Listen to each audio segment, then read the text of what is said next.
The following program is an MLWRadio.com production.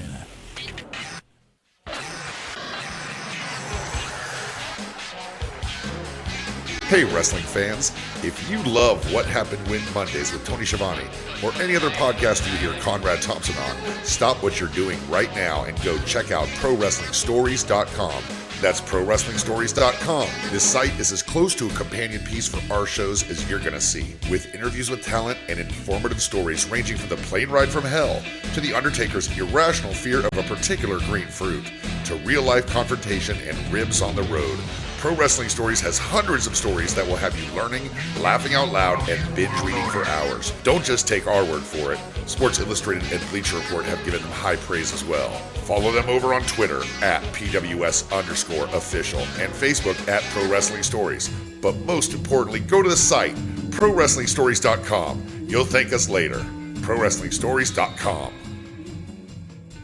Welcome to WHW Monday. Tony Schiavone and Conrad Thompson. Jim Crockett for Starrcade, 605 NWA, TV title, Cajun Omni, the Bunkhouse Stampede. Flair and Horseman, Garvin, Boogie, Magnum, Dusty, Express Tag Teams, Turner, Bonnet, Mid-South Joint World Championship Wrestling.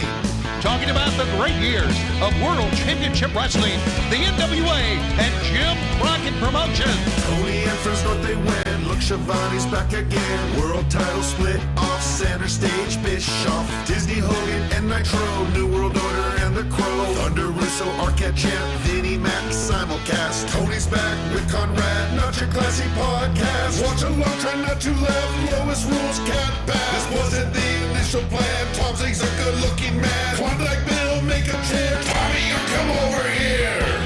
What happened when? WHW Monday. And now, let's go to the ring. And here's your co-host. Hey, it's Conrad Thompson. Hey, it's Conrad Thompson, and you're listening to What Happened When? Monday on the MLW Radio Network, and it's Christmas time, so that can only mean one thing. Tony Schiavone's here. Tony, what's going on? How are you? Have a holly jolly Christmas. Hello, Conrad. Merry Christmas to you, buddy. Merry Christmas, slapdicks. That's a term I never thought I would say, but as 2017 rolled through, it's a term that's apropos on what happened when. Good to be with you, Conrad. Merry Christmas to you and everybody out there. Man, I tell you what, I'm pretty excited to be doing this. You know, it feels like it's a tradition in wrestling for a long, long time to have shows on Thanksgiving and Christmas, and we hit them both this year, dude. Yeah, we sure did, because the holidays were what wrestling was about way back when. What happened when? So we hit them both, and we are right now going to plow into the next couple of episodes right into the heart of the big-time WCW. Well, and that's what's fun is we're on our way to Starrcade 1997, arguably the biggest and most important WCW pay-per-view of all time. Of course, Bash at the Beach 98 would break it as far as downloads go or buy rates go. But this is maybe the most important one of all time, Starrcade 1997. And what we're going to be covering today is your go-home edition of that. So we encourage you now, fire up your WWE Network and find the December 22nd, 1997 episode of Nitro. Lots of stuff going on here, but let's remember, this is just days before Starrcade 1997. Now, I want to remind you too, we're doing something out of the ordinary later this week. We usually just do these shows for you on Monday, but we're actually going to be covering the 20th anniversary of Starrcade 1997 on the actual 20-year anniversary. So instead of it being Sunday, December 28th, 1997, mark your calendars. It's this Thursday night at 7 p.m. Eastern, 4 Pacific. We're going to go ahead and drop Starrcade 1997. So this Thursday night, fire up your WWE Network, press mute, and then press play on our podcast here. And Tony and I are going to talk you through the biggest pay-per-view of all, Starrcade 1997. Tell your friends, set your calendars, WHWMonday.com, December 28th, this Thursday at 7 o'clock Eastern. Tony, arguably the most important pay-per-view ever for you guys, right? It was the biggest buildup that we had, of course, in what was the battle between WCW and the NWO of WCW's big star being Sting at that time, and of course Hollywood Hogan. No question, big build-up, Washington D.C., a memorable night. Actually, this is going to be a memorable week when you think about the Go Home Nitro that we're going to talk about here tonight. It's pretty big deal. You know, that match was signed on October 28th. Of course, they spliced it into Assault on Devil's Island so you could actually see it. But it's a build that had been in place for more than a year and maybe one of the best storylines that WCW ever did. And we're going to talk about the Go Home edition of that today. So hopefully by now you fired up your December 22nd, 1997 episode, but we want to remind you, especially as we get close here to the bowl season. I know that Tony's going to be cruising up to see Georgia play Oklahoma. Well, this weekend I'm going to be in New Orleans watching the Alabama Crimson Tide take on Clemson. And we both got our tickets through SeatGeek. Isn't that right? Got our tickets through SeatGeek because for the Schiavone family, that's the only way to go. But I've got another event that I'm going to go to for SeatGeek, and I'll talk about that in a moment. You see, Conrad, I have the SeatGeek app right on my phone. By far the easiest way I've ever found to shop for tickets. You can find out your seats, what they look like, where they are in the theater or in the stadium. And you know, the good news is I can be anywhere. In just a few taps, I can instantly find seats. I just use SeatGeek to buy tickets in February to see Bob Saget. How about that? Yeah, I thought everybody says, Tony Schiavone, you remind me of Bob Saget. I might as well go see you stand up, and I'm going to go see you stand up and visit some fans up in Pennsylvania in February to see Bob Saget. Now, here's the big deal for all of our listeners. We've been talking about this for a couple of weeks, and I know some of our listeners via Twitter have responded and told me that they have used SeatGeek and the ease of using SeatGeek to find their favorite seats to any event, concert, sporting events. You know, if you're an NBA fan and you want to see your favorite team, or you're a hockey fan during the season, or you want to go see a college basketball game, SeatGeek will find the seats for you. All our listeners will get $20 off their first SeatGeek purchase. That's $20 off their first purchase. Just download the SeatGeek app, enter promo code WHATHAPPENED right now. That's WHATHAPPEND, one word, what happened. That's promo code WHATHAPPENED for $20 off your first SeatGeek purchase. Maybe join me to see Bob Saget, or maybe go see your favorite college basketball team play. By the way, you Kentucky fans, I know you're out there, you Kentucky basketball fans. I know you very well. I know you like to go see your team play everywhere. You want to go see your team play on the road? Download the SeatGeek app, and you'll find seats to see Big Blue play anywhere across the country. So don't forget, we've had lots of listeners tweet looking for this promo code. You're going to get a special offer here, even a better deal, more cash off your purchase. Just type that in, what happened, and you're going to be hooked up. Hopefully by now you've got the WWE Network hooked up, and we're going to give you a little bit of a countdown, a little help from our friend. Ho, ho, ho. Merry Christmas, everybody. Ho, ho, ho. 3, 2, 1, play. Merry Christmas. So we began Nitro with an angle focusing on the NWO taking care of Nature Boy Ric Flair. And there you see some of the big stars of the NWO in there. And Diamond Dallas Page comes in to help the Nature Boy Ric Flair. Now, you know, we talk about so much, Conrad, armchair quarterbacking, right? Right. All right. So if I'm armchair quarterbacking here, my, as we used to call it, a hot open would have to do with Sting and Hogan. Not saying anything bad about DDP and Flair, but my hot open would have been to promote the pay-per-view. Yeah, So it's a fun time in WCW here, and this is going to be one of the more controversial episodes. And we're getting started off with a bang here, because Ric Flair, as a reminder, had been incapacitated just a few months prior at War Games, and he's been super hot since his return, but he's had a lot of little nagging injuries, and it seems like he hasn't been able to capitalize on how hot it was. And we're just 6 days away from Starrcade here. What do you remember most about this show, and why is it the Nitro girls dressed as Santa's helpers? Well, it's Christmas time, And I really like, and we just saw it a second ago, I really like the fire coming out of the ring post. I thought that was a great look. I don't know how much that cost, but it was a great look.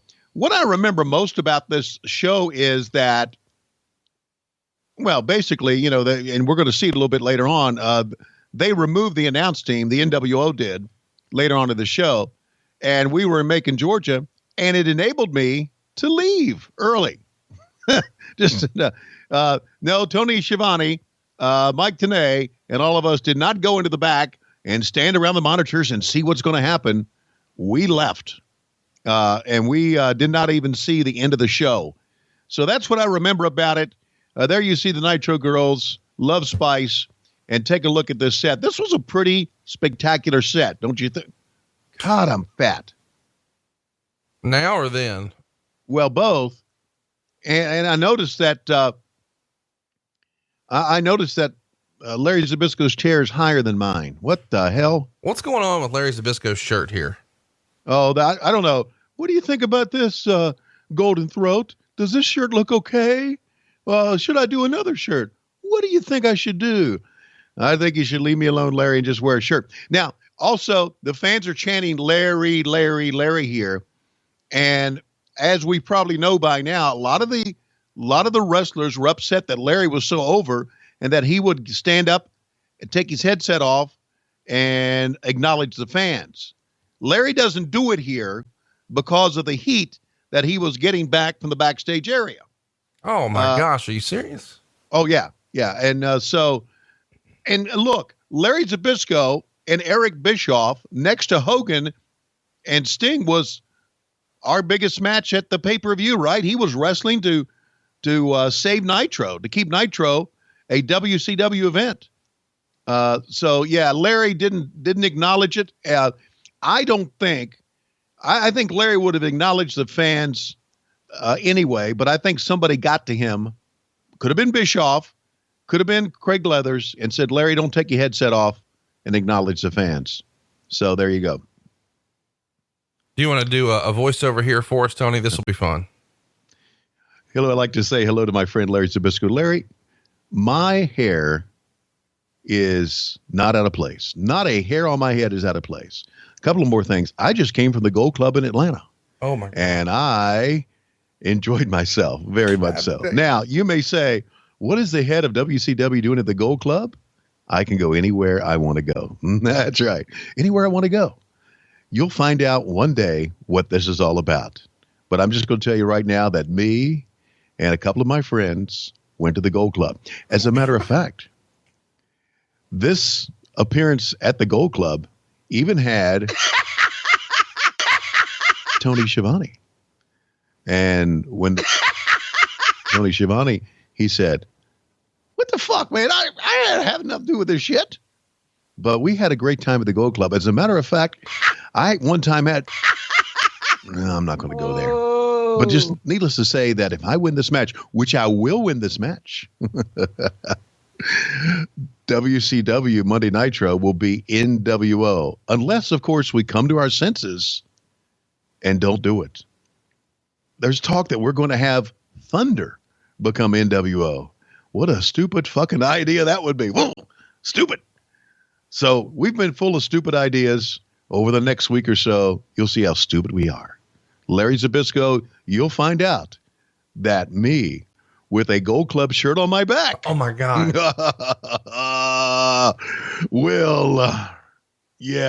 will win the match at Nitro. Are we done yet? I'm so pretty. You can tell how old I am by my hands. Look how pretty I am. Larry Zbysko coming up at Starrcade. I will spin kick you into oblivion. It sounded something like that, I do believe. This is the longest promo ever. I know. And it was one of the most heavily criticized things in the Observer.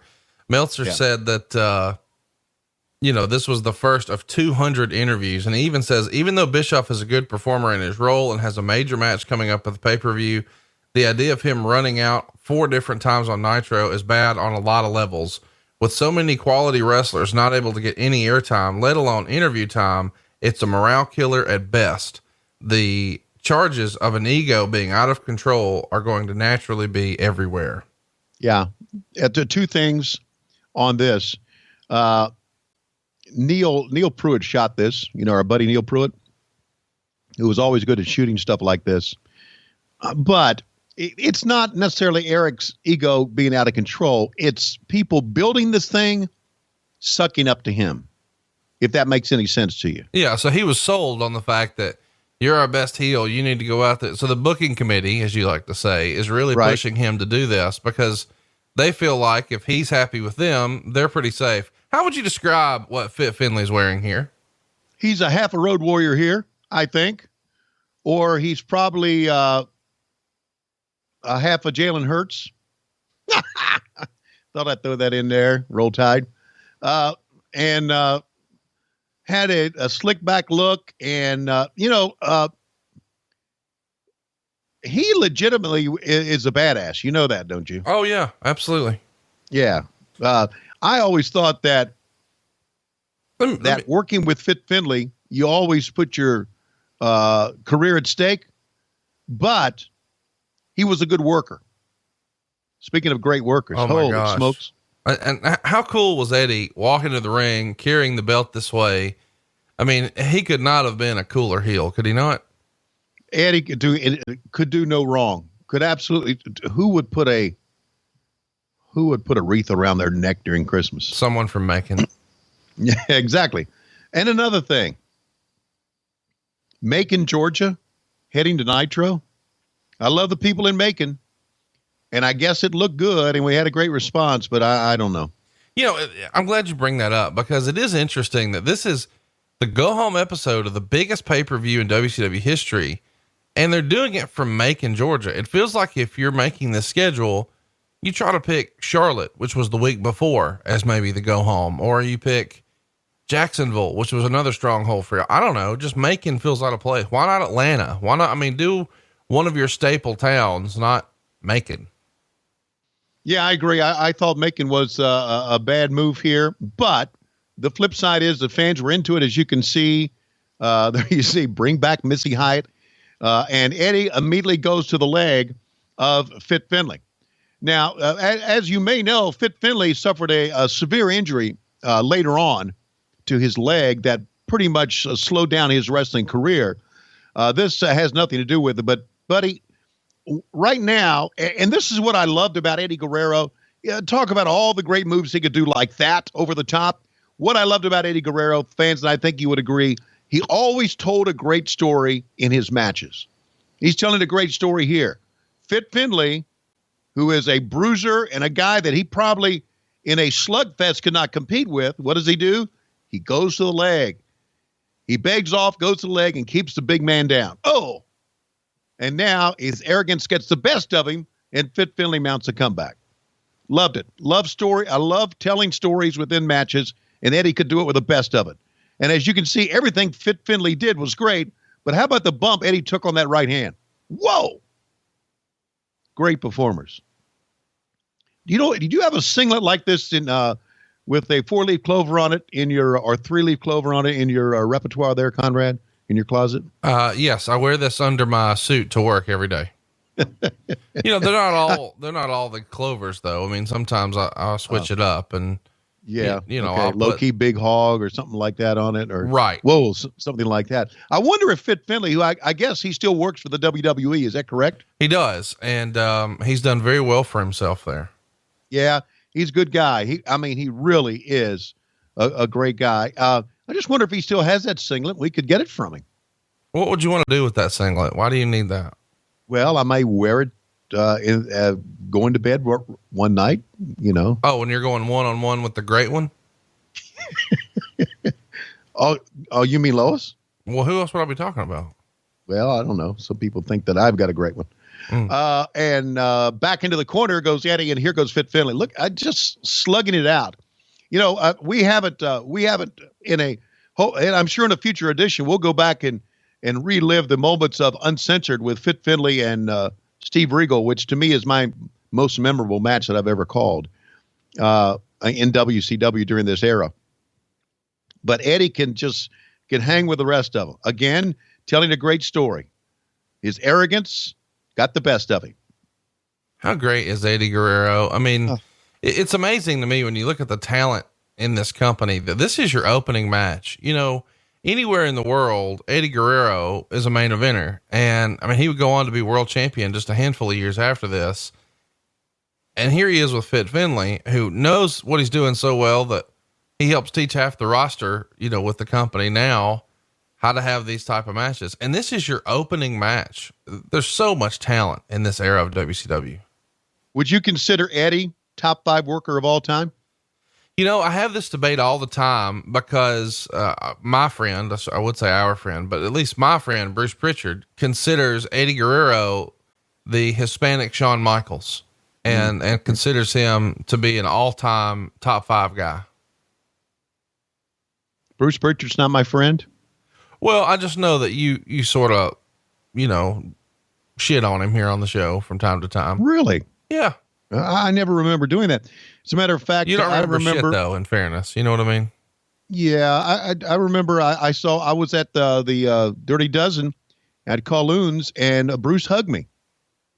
He hugged me. I feel like we should mention that. You just showed up randomly as a surprise for Bruce and I's Dirty Dozen the night before our Boston show last weekend. And you arrived to a hell of an ovation from the attendees. Wouldn't you agree? That was spectacular. It was one of those, I was in Amherst, Massachusetts with UGA basketball, and I made the trip over, and Conrad told me, hey, it's just a little quiet dinner with me, Bruce, and Dave Silva. And doodoo-trucking.com. Yeah, doodoo-truck.com, all the way from Vermont. Wow, look at this. Tremendous suplex. I use the word tremendous a lot. You know, let me say this. The guy with the Santa hat on and the wreath around his neck needs to sit down. He's been drinking too much eggnog. He's trying to get his shit over. Yeah, there's no question. See, look at he's standing, man. If I'm behind him, I'm saying, hey, jack off, sit down. Well, look at standing this, up during the entire event. Look at this finish here. Eddie's been in control, and the minute Fit gets the upper hand, Eddie just says, fuck this, I'm out of here. That's the end of the match. He gets counted out, and he's walking to the back saying, I don't need this. Well, there it is. We start with a count out. Many fans will shit on us starting with a count out. No, this gets heat. I get it. Yeah, you know, if this was an advertised main event or an advertised match that you're trying to promote, I get it. But here it gets Fit over because Eddie's clearly positioned as a top guy and a champion here. So for Fit to have a good showing here, it looks good for him, but it also gets more heat on Eddie. I like this a lot. I do too. And Fit Finlay talking to the camera as he walks out, pretty a badass look of him.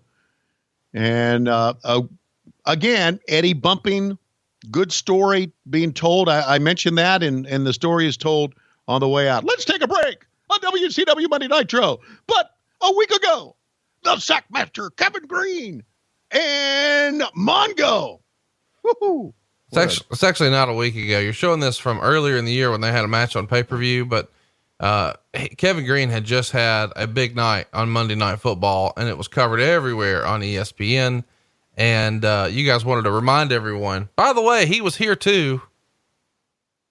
Yeah, we did a lot of football gimmicks. And by the way, we're brought to you by Valvoline. People who know shitty TV use Valvoline. And what do they use it for? Well, for their car. I know what you're trying to get at. I'm not going there. No. Welcome back to There's that jack off again. Welcome back to Monday. Sting. Oh no, that's a kid. Sorry. I don't know what the N stands for on your shirt, but no fucks left to give. Oh, that's what it. Ooh, want to be a big star, and going to be a bigger star, and whoops. Oh, did I see you at the Gold Club? Whoa, look, it's the Giant. And here's another. I guess did this interview get some heat online or get some heat in the Observer? No, it did not. But I'm curious. What did you think about this promo? What we tried to portray here was out of character. So upset that he would not normally do the Giant stuff. But I got to the point to where, whoa, was that Mr. Wrestling 2? He said down. I got to the point to where I thought you really couldn't understand what he was saying. So I thought the whole package, again, I would think, roadblock to the table, built by Neil Pruitt. I thought the whole package with all these choke slams and everything was very, very good.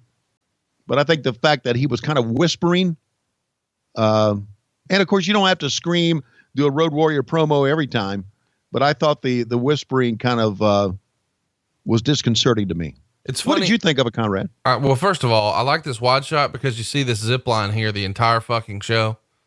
And it's like, okay, guys, who's coming off a zip line like this? I've watched all the Nitros now. I've been watching this show for 2 years. There's never been a zip line. Now there is. Here we see Ming coming to the ring here. I wonder where Barbarian is. But what stuck out to me most about that package is they had Kevin Nash described as in their build here for his match with the Giant at Starrcade as being 7'1", 367 pounds. Meanwhile, about a week ago, Kevin Nash said on TV that he was 6'10", and I was like, "Come on now, I'm with the kayfabe, heights and weights, but we got to at least have a little bit of continuity for a month." Yeah, continuity. I'm glad you said that, and fans would realize. Oh my goodness, here comes Matt Coon. No, I'm sorry. I'm sorry. I thought that. If you took Matt Coon and slicked his hair back and put sunglasses on him, he'd look just like McMichael. No, he wouldn't. Matt Coon looks like Dan Connor from Roseanne. I'm being serious. I will tweet pictures out and I'll put them side by side, or actually Dave Silva will, because Dave will listen to this and think what I just said is hilarious. And we'll have Photoshops coming your way over on Facebook, facebook.com/WHW Monday. I said that because, as we know, Matt Coon thought Mongo was the worst worker ever. Why would you turn your back on Ming? But look at we kind of questioned Macon.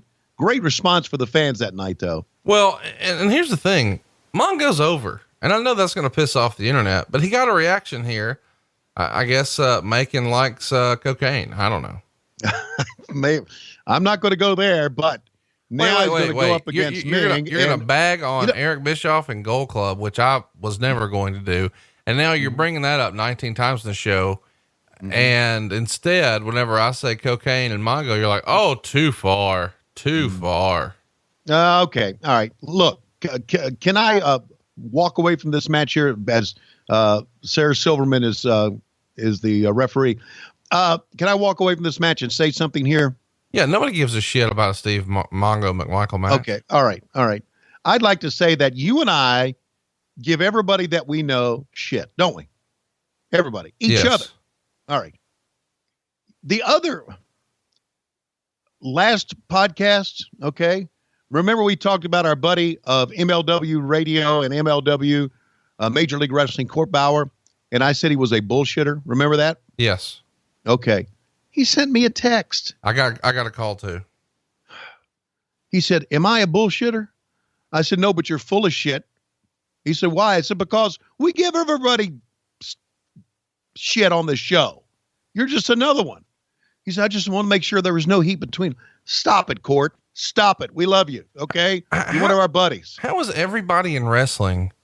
I mean, the only people who have a problem with what we say are people who are in wrestling. And then they're all like, what did we do? Fuck, man. We're on here talking about Elegante having a roll of bologna as a penis. And when we say you're a bullshitter, you think that's a shoot? Okay. He doesn't have a roll of bologna as a penis, but if he did, you could take a look at that over at loisrules.com. Have you seen this new shirt yet, Tony? I've seen the roll of bologna new shirt.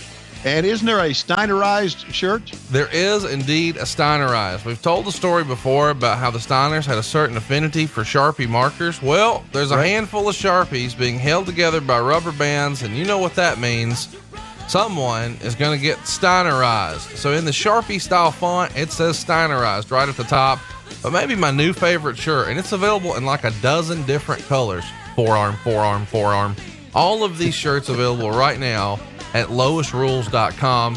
the forearm can be styled with any outfit you got. You need this thing in what color? Literally, what color? How about red, black, royal, Irish, sport gray, charcoal, navy, sapphire?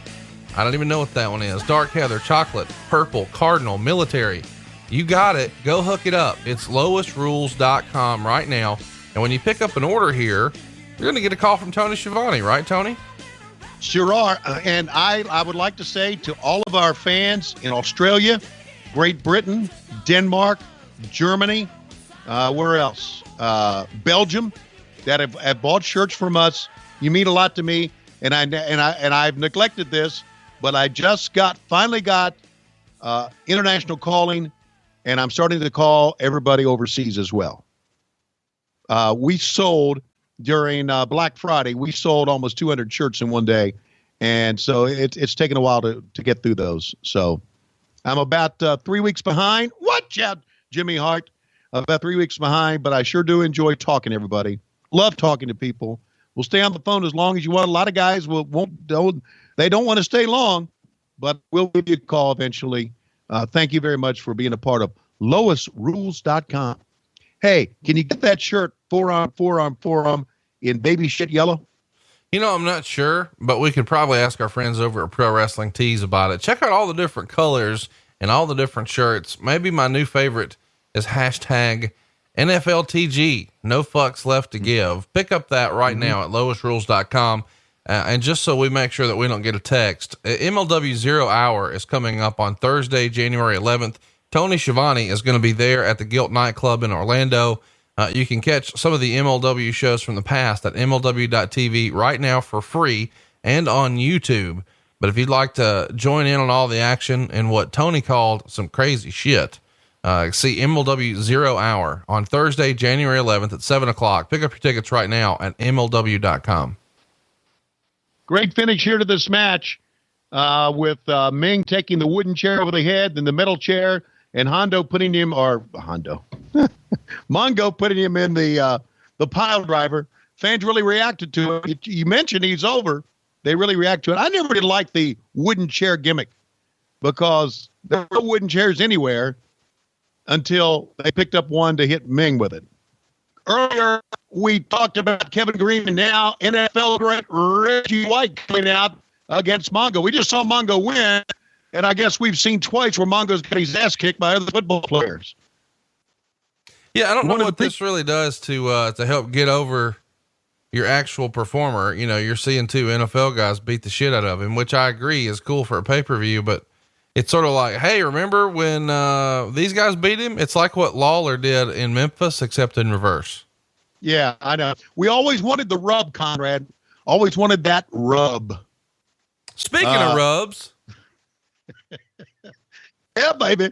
Che on the left, little guys in the middle, and my favorite Spice on the right and the back. I guess there's Fire Kimberly, the Nitro Girls. What did you think about the Nitro Girls, Conrad? Man, as a kid, I thought they were Roll Tide. Okay. All right. I just didn't know if there were some people out there that thought they were unnecessary, you know? Well, what of this is necessary? I mean, Nitro parties. Speaking of Nitro parties, Tony, you're actually doing these right now, right? Yes, I'm doing this. DM us at our Twitter page at WHW Monday.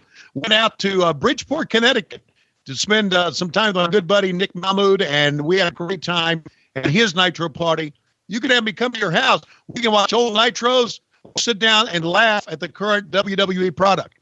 Hey, everybody, in the ring, Mean Gene Okerlund. Yes, I've called the hotline many times. I've called Sonny's hotline too, as a matter of fact. But right now, Diamond Dallas Page. So here he comes. Feel the bang. Did you ever feel the bang? No. That maybe years ago when I was in college, but I'm way too old to feel that now, buddy. But he's over like Rover this time, man. Big time. And there is these DDP t-shirts that he's handing out to the fans. Deck the halls. Yes, sir. Think about this. We have seen on earlier editions of What Happened When a very green and new trying to become a star, Diamond Dallas Page. And now he is the star. You know, Tony, a minute ago, you said deck the halls. This is what I was looking forward to the most. What's the shirt actually say? My gosh, it says deck the hog. We've done that a time or two, haven't we, Conrad, or maybe you have? Speak for yourself. I do think that we need to have a deck the hog shirt in time for next year's Christmas season. I think we should also.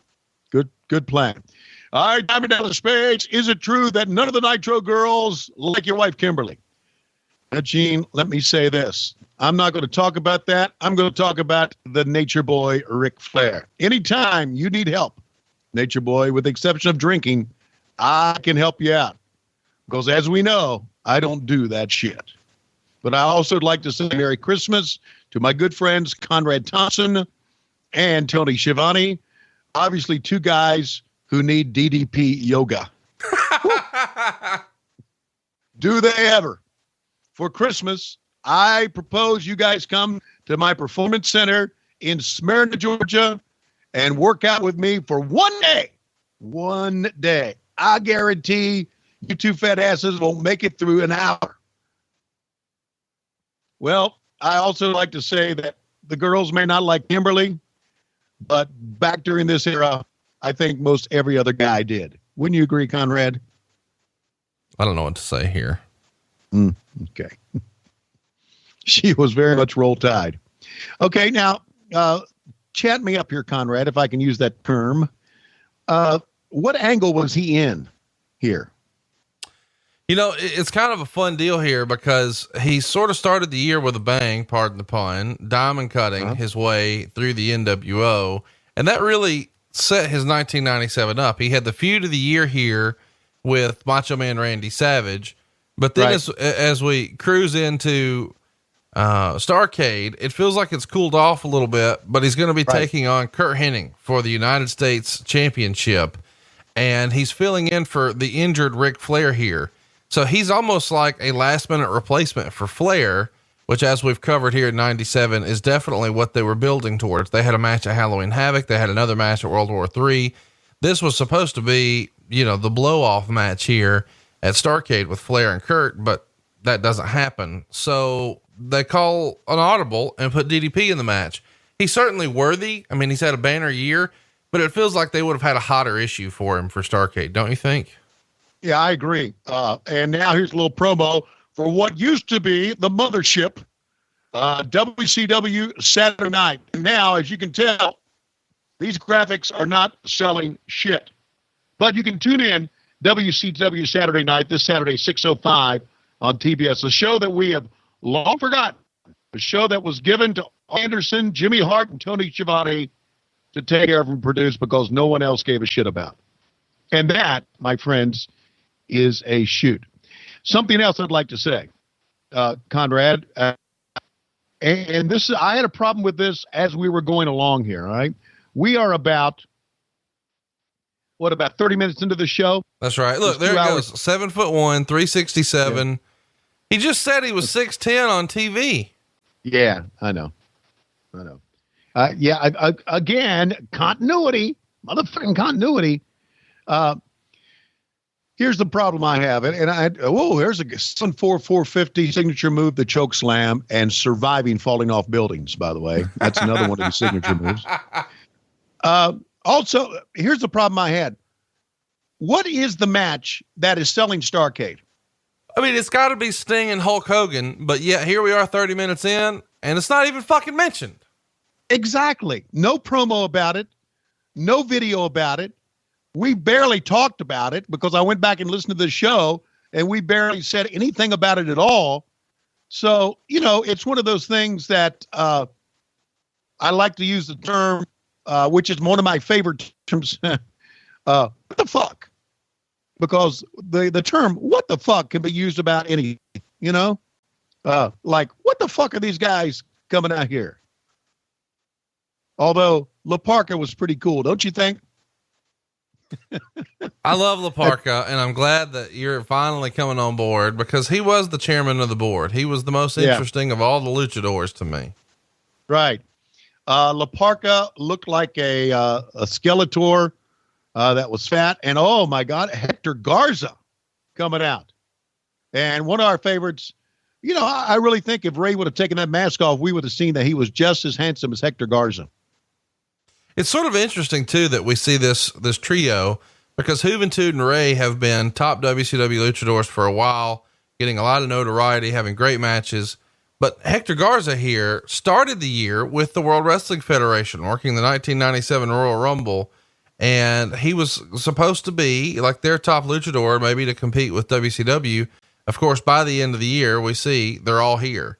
And these are the big stars, man. When I was a kid, I thought Rey Mysterio, Juventud, Psychosis, and certainly La Parca were like the most over luchadors there were, besides Conan, of course. But right. Hector Garza was supposed to be the WWF version. And then Silver King, well, he's there tue. Yeah, well, he does some pretty good stuff. I think Garza was in here with Rey Mysterio just to get the rub. You know, well, he was on WWF, but he is one of the big stars. Silver King could do some stuff. Silver King, if Tony Schiavone was a luchador, he would be Silver King. By the way, if Dave Silva was a luchador, he would be Super Porky. Are you familiar with Super Porky? Yes, I am. I'm just saying, that's Dave Silva. Yes, it is.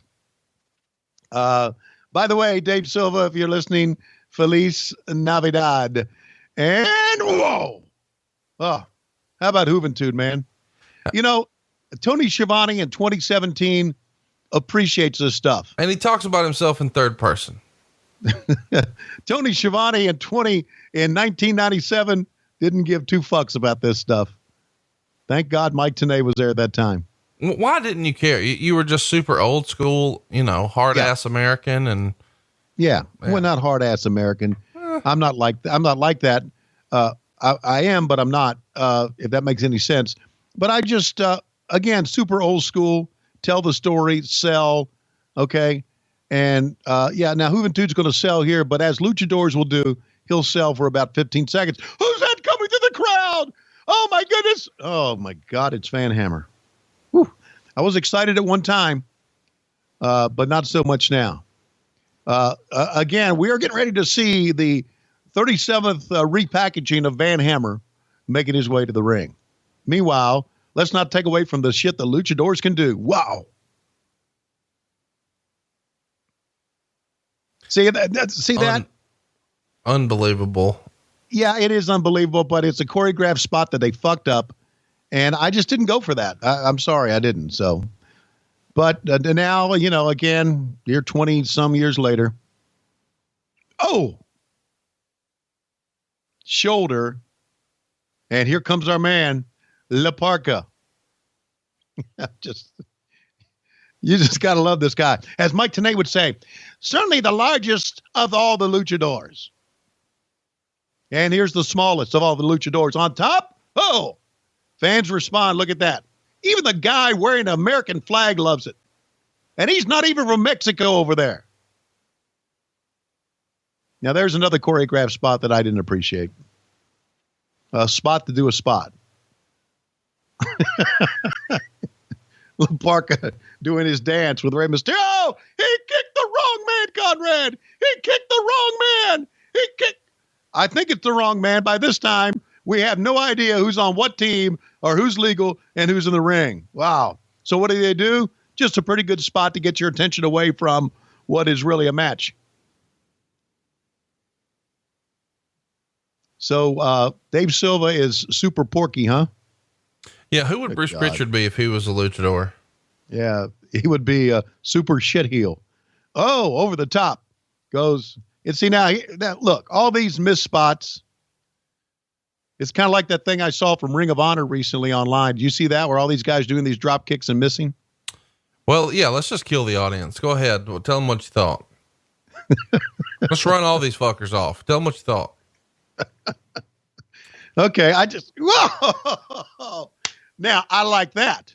All right, absolutely, I like that. No. Finish your dropkick story. Ring of Honor did a spot with the Young Bucks a few weeks ago, where it was a series of drop kicks, and it became a little controversial because UFC's Daniel Cormier had a comment, and Jim Cornette chimed in, and Right. Eventually everybody else took a side, and I guess we can tell which side you're coming down on. Well, here's the side I'm coming down on. I didn't mind it until they all, a corkscrew plunger from the top. I didn't mind it until they all kind of encircled and all did a drop kick at the same time. That was the payoff. That's the high spot. That's the best part. That is? Yeah. Okay. All right. Well, then what we're basically what we saw then, and my apologies to the Young Bucks because I've always kind of liked them. And obviously they're over as Rover. My apologies to everybody involved in that match, but watch out. Here comes the cover. 1, 2, 3. Great move. I should mention here that Meltzer says that the move that Ray did here right before the springboard Hurricane Rana finish, which by the way is still my favorite Rey Mysterio finish. I think the springboard Hurricane Rana where he turns it into a pinning combination is just outstanding. Anyway, the move right before that looked like a backwards Frankensteiner off the top rope on Silver King. Meltzer would write, Mysterio Jr. became one of the first male wrestlers to pull off a reverse Franken Toyota, as the move was invented by Manami Toyota in 1994 is called. So it's a pretty big deal to see that move. And obviously we've seen it a lot since, but that may have been one of the first times that it had ever been done on American soil. And it may have been one of the moves that helped blow out the knee too, because right there, you see when he gets up in the replay, he hurts his knee. Let me say this. All my apologies to everybody in Ring of Honor and to the Young Bucks. And I know I'm going to get some heat about this, but I gotta be, oh, stop it, Lodi. I gotta say this because I gotta be honest. Okay. What is the difference between all those guys in a circle with the drop kick? Is it wrestling or is it Cirque du Soleil? Okay. That's all I got to say. They're tremendous athletes. They do great timing stuff, but is it pro wrestling? And here's another question. Is it meant to be? Let's go to the Nitro party. We're going to announce, hello, sweetie. We're going to announce our Nitro party winner. These Nitro party clips right here look like something called Campus Invasion on YouTube, where porn stars go to some college dorm room and let the boys take turns or some such silliness. That's sort of what this looks like here. All right. Wait a minute. That's a thing? You didn't do that at your college? Shoot, no, man. Not at all. I did. I was a commuter, so I didn't have any on-campus life. Wow, that's a thing. Anyway, there's a sign that said, Raw is taped. That's a great sign, isn't it? That is a great sign. I wonder if we planted that. Anyway, back to that. The guys, the Young Bucks do some great things. My apology. I love their stuff. That move. What's your favorite Young Bucks match? To be honest with you, I've seen some of their matches, but I can't tell you who they were wrestling. What's your favorite Young Bucks move? Off the top rope, corkscrew plancha into a full-fledged Toyota. I guess. There's one move that they're known for. Okay. Well, actually two. Can you name either? No, I can't name any moves at all. No, not me. Hey, I'm old, fat. I'm a big fan. Okay? I mean, I've never seen any of their matches or know any of their moves, but you've told me that they're over and they're going to upset the audience. So I'll babyface it. The Young Bucks are great. They are. I would have accepted the super kick because you know how our shirt is forearm, forearm, forearm.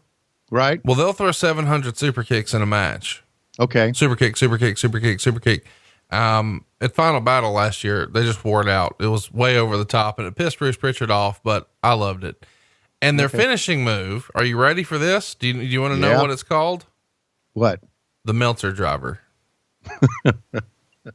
I'm being serious. That's the move. Yeah. Okay. There's a lot of us who would like to drive Dave Meltzer in the ground. And now we're going to take you last week to Chris Benoit's Had It with the Flock and taking care of everybody. Except Big Van Hammer, the newest member of the Flock. Isn't it always fun to see Chris Benoit get beat up? Wow. Yes.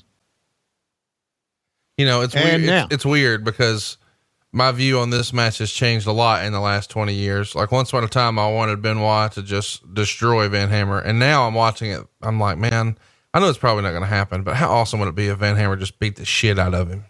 Yeah, I know. Again, here we go. Great workers tell great stories, right? Van Hammer, a big guy. What does Benoit do? He goes to the legs. What's Billy Kidman doing there? What in the world? And anyway, back to the ring we go. And right to the knee goes Chris Benoit. Just like an Eddie Guerrero, you can tell great workers because they can make, I mean, those are working kicks right now. At least I'm thinking they are, but he's making them look so good. That's an art. That is an art. And probably a lost art, wouldn't you say? I would say, it's a testament to Benoit's ability here. Meltzer would write, I guess Benoit answered all questions about his ability to carry someone, as this was even a good match, and they don't get a whole lot worse than Van Hammer. Right. Even Van Hammer with his right nipple showing. Not a bad bump from the big guy. The thing about it is he probably was scared to death of me, knowing that if I don't bump for him, he's really going to hook something on me and hurt me. Because Benoit could do that, man. He had the ability to do a lot of things. Look at this. Wow. To the top. So, now we've had, let's go back here, Conrad. We've had some very good matches, haven't we? Yeah. The Eddie Guerrero match was outstanding. I like the Luchador match. The Ming thing was fun for what it was. Yep. We've had some great matches, but have we sold Sting and Hogan? I think not. So what the fuck? Sorry, I don't want to use that word a lot during your Christmas. What the heck? What the heck? What the fuck are you doing? We're going to do our show. Why? It's Christmas. In Hollis, Queens. Have a holly jelly. Oh, nut shot. And a pickup. Wow. What was that? That was putting your life in Van Hammer's hands is what that was. Wow. Never let him do a spot like that, guys. Oh, up on top. Van Hammer trying to, the big, strong guys. Holy snakes. You think that can't crush a vertebrae? Wow. So, yeah, Meltzer's right on this. The Meltzer driver was right. It is a good match. Benoit calling some spots as he gets up, saying, throw me outside, you stupid fuck, which he did. What's that on the floor there? Did somebody pee on the floor there? See right there to the left? No, that's a t-shirt. Oh, okay. I don't know why you think people pee black, but you should probably see a doctor. Okay. Well, because the stuff covering the ice here, the particle board covering the ice here, you never know if it bleeds through or not. Do you know Macon had a hockey team back then? Do you know that? How random is that? A Macon hockey team. Are you ready for this? You know what their name was? No. The Macon Whoopie. No, you're making that up. No, it's true. Yeah, the Macon Whoopie. They actually sold it, and they actually would come to see him. Watch out on the top. It's Perry Saturn. That's what it was called. Go back and put that in your Google machine, which I thought was a very, very creative team name, I should say. How about, how about the Gwinnett Buttons almost became a thing? Yeah. How about that? Yeah. I told the guys, I said, okay, people are going to shorten that to the Gwinnett Butts. Oh no, I'm not talking about that. I'm talking about your button on a fur coat. We started saying that here on the show, and then before you know it, it's almost a team. Right. It ended up being the Gwinnett Stripers, by the way. Well, I love this. The flock taking turns beating the shit out of Chris Benoit. This makes me happy. Yeah, absolutely. They even let Billy Kidman do it. Oh yeah. Now another football star, Jim Kelly. Knock a hat off, motherfucker. Come on in here. How about you, Bruce Smith? You're going to be a Redskin, which means that eventually you're not going to be worth a shit. How about Jim Kelly? Forearm. Another forearm. Yeah, baby. We'll be back. Did you see Jim Kelly's AFC championship rings? Oh no. Look what's going on now. They're running this. Does my ass look fat to you right there, Conrad? Yeah. Mm-hmm. Okay, just making sure. Yep. All right. You know what's wrong with this picture? What's wrong with this picture? No one should ever run from Mike Jones. Mike Jones, who? No, I mean, okay, here's what's wrong with this picture, right? I guess. Maybe there's logic here. With the exception of Rude and Conan, it's kind of like, let's send out the B team, and now over the next 20 minutes, we are going to completely shut down this show. This completely, absolutely, completely shut down this show. You know what? I would. There's Jackie Crockett. I would much rather see a Meltzer driver. Super kick, super kick, super kick, super kick, super kick. All right, Conrad, voice your opinion on this. I understand. It killed the fucking show. I mean, there's no doubt about it. Meltzer was right. Then came the NWO takeover, and after 25 minutes of that, we get another Bischoff interview. So this segment here really, really hurt the ratings. Surprise, surprise. And it's sort of an interesting gamble here because, and I guess I should remind everybody, the storyline here with Eric Bischoff and Larry Zbysko is they're going to go one-on-one at Starrcade. And if Bischoff wins, the NWO controls Nitro and WCW no longer has a show. And so we're getting a preview of what that might look like here. Right. And hindsight being what it is, okay, I understand with the takeover, it took way, way, way, way too long. I knew when this guy got up on top, removing things, that it was going to be forever. Okay, so yeah, put on the Nitro shirt. Tell a couple of them to put on the Nitro shirts.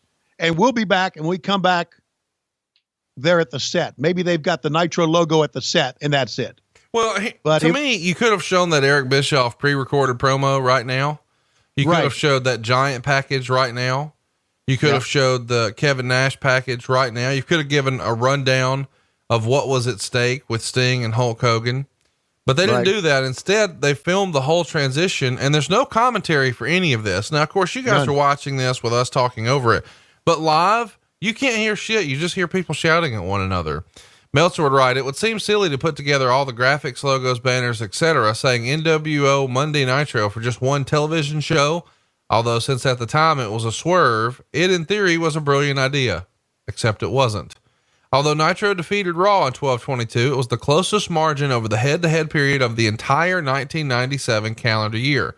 The approximate head-to-head numbers over the 9 p.m. to 11 p.m. period had Nitro at a 3.3, about 0.8 lower than its average over the past few months, and Raw at 3.15, about 0.4 above its average. Nitro overall did a 3.5 rating, while Raw's 3.15 showed a 3.1 first hour and a 3.2 second hour, which means for the first time in probably all of 1997 in a head-to-head full hour, Raw beat Nitro 3.2 to 3.0, which just shows what a disaster this show was for WCW. NWO was cool as an outside force, but despite what the survey says most weeks, it wasn't what people are coming to see all by itself. The quarter-hour breakdowns of personnel where Ric Flair is the top ratings getter and the two biggest losers are Scott Hall and Eric Bischoff should tell the story. Having said all that, it was probably the single worst Nitro, as if it weren't Bischoff to death last week, we were overdosing on it this week between 4 interview segments, all except the first pre-taped one that had already aired on Saturday night, which were bad, and some even worse play-by-play announcing. So Meltzer just buried the whole thing, not because of you, but because after this, as you mentioned, you're fucking out of here. And we're going to have Eric Bischoff do some commentary. We're going to have Rick Rude do some commentary. We're going to have Kevin Nash do some commentary. Not a good look, not a good sound, not a good feel for NWO Nitro here. Yeah. Meltzer went on to actually kind of put us over, if you'll recall. He said about me carrying some people or whatever. I saw it in the notes here. So yeah, you know, look, it sucked. And I need to get this feeling off my chest. Okay. Okay. And I thought it back then a little bit. Now I know it now. What was our biggest deal? The NWO. Oh, for sure. Also, for sure. Also just was what sunk us. What, the NWO sunk you? Yeah. Yeah. And I'm not saying the NWO sunk us. I'm saying not knowing what to do with it. Yeah. I mean, it definitely got away from you. It was bigger than anybody really expected. And once it got that hot, it sort of felt like a risk to deviate. And maybe they should have. Right. And that's obviously what we're going to be talking about here. But, you know, this also feels a lot like the B team because we've got Mike Jones out here. Right.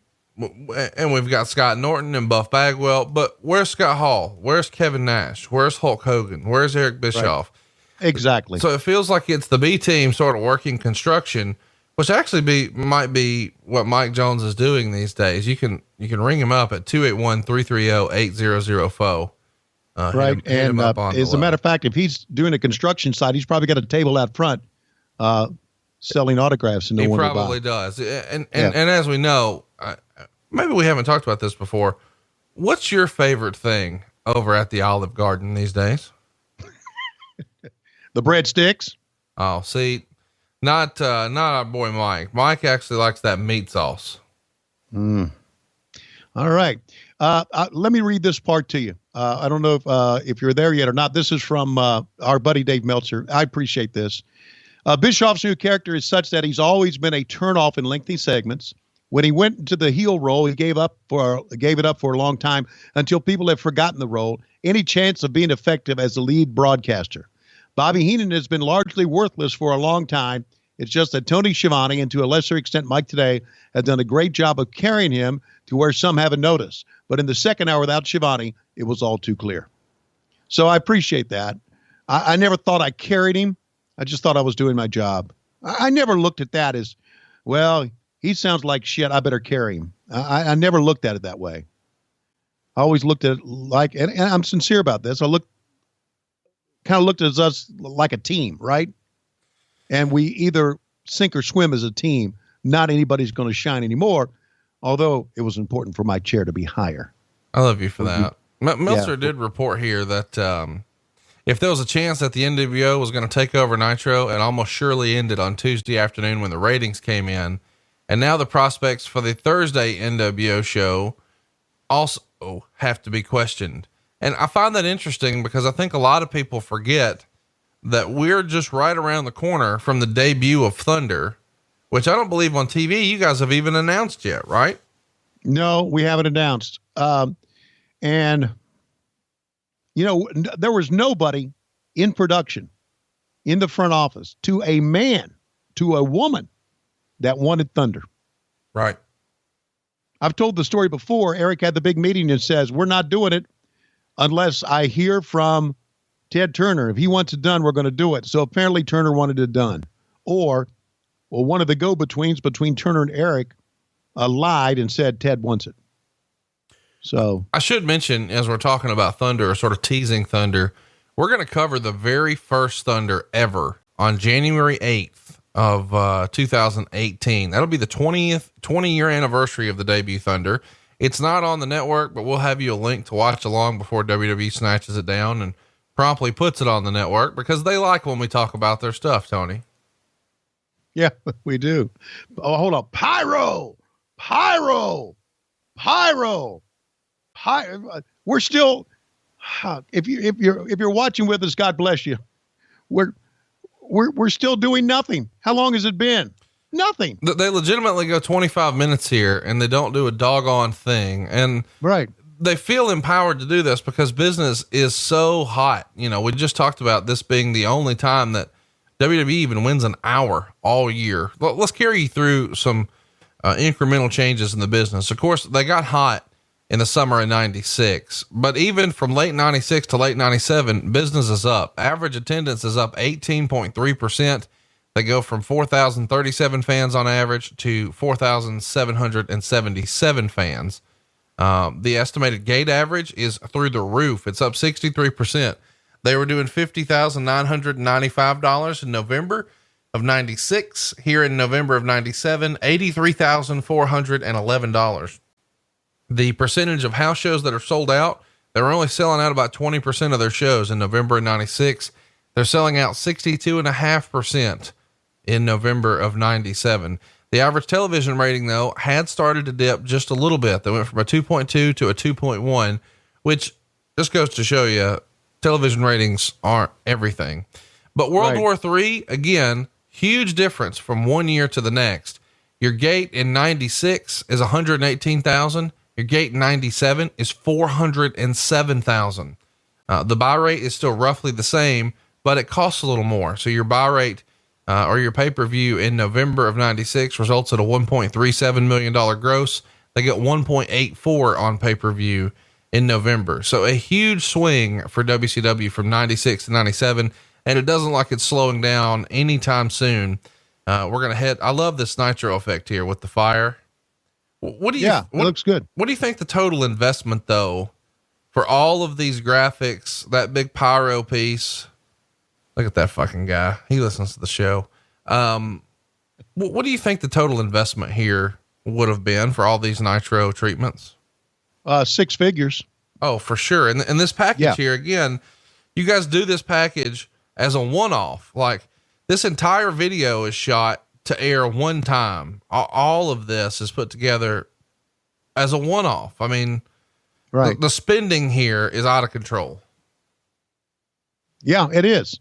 And there was apparently no budget that they looked at, and someone apparently no one went to Eric or Craig and said, "Hey, we're way over budget." Or, Crockett was responsible for a lot of the stuff on the outside. And, a lot of, if we needed to destroy a limousine or a rental car, David was responsible for that, getting that. And I remember David telling me, he said, I got tired of telling them, we're spending too much. So all of that, I want to do this. Okay. And you gave us all the numbers. I want everybody listening to our podcast to, here comes Eric again. I want everybody in our watching or listening to our podcast to visualize Hulk Hogan in the ring and turning heel and all the trash coming in. Visualize that moment. And now fast forward and visualize this moment. You got it? Bookends there. Somewhere between Hogan turning heel and this moment, we fucked up big time with the NWO. Somewhere in between in the thought process, we screwed up with it. And I guess it's just a cumulative thing, but we did. I don't think there's any question. People could say maybe it's because that we tried to water down the NWO with too many members. And it became, I always thought we did. And to me, the NWO was Eric, Hogan, Hall, and Nash. End of story. But somehow we tried to make it too big, and it ended up devouring us, eating us up. Does that make any sense to you? Well, business is up though. It's hard to say that you got it wrong when it continues to climb. I think maybe the misfire is in the execution of Starrcade 97. Maybe if that was the payoff that we all expected, maybe it could have been different. I wanted to ask this when I watched this back. Is Eric Bischoff here sort of a trendsetter with the heel authority figure? I mean, that's sort of kind of played out in wrestling now because it's been around so long. But is this the first time you remember a heel authority figure being a central part of American television? Yes, it is.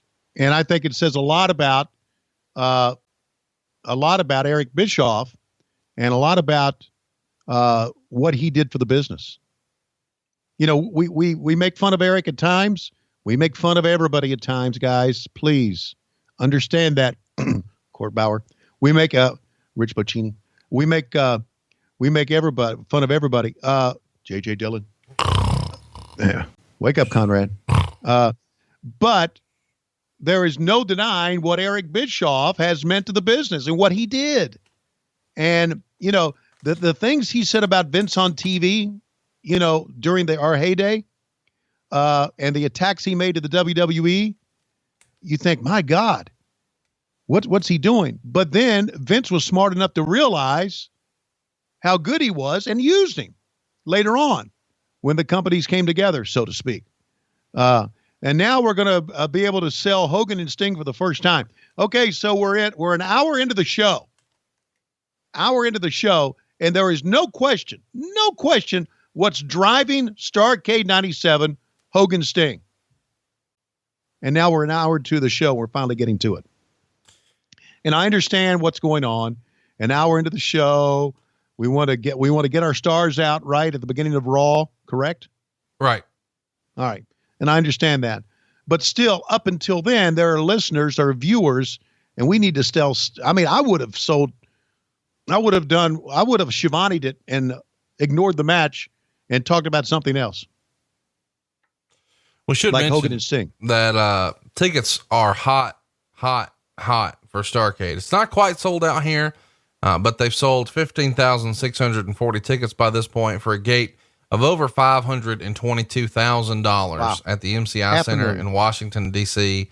A really, really big deal, considering where WCW was just a couple years prior to this.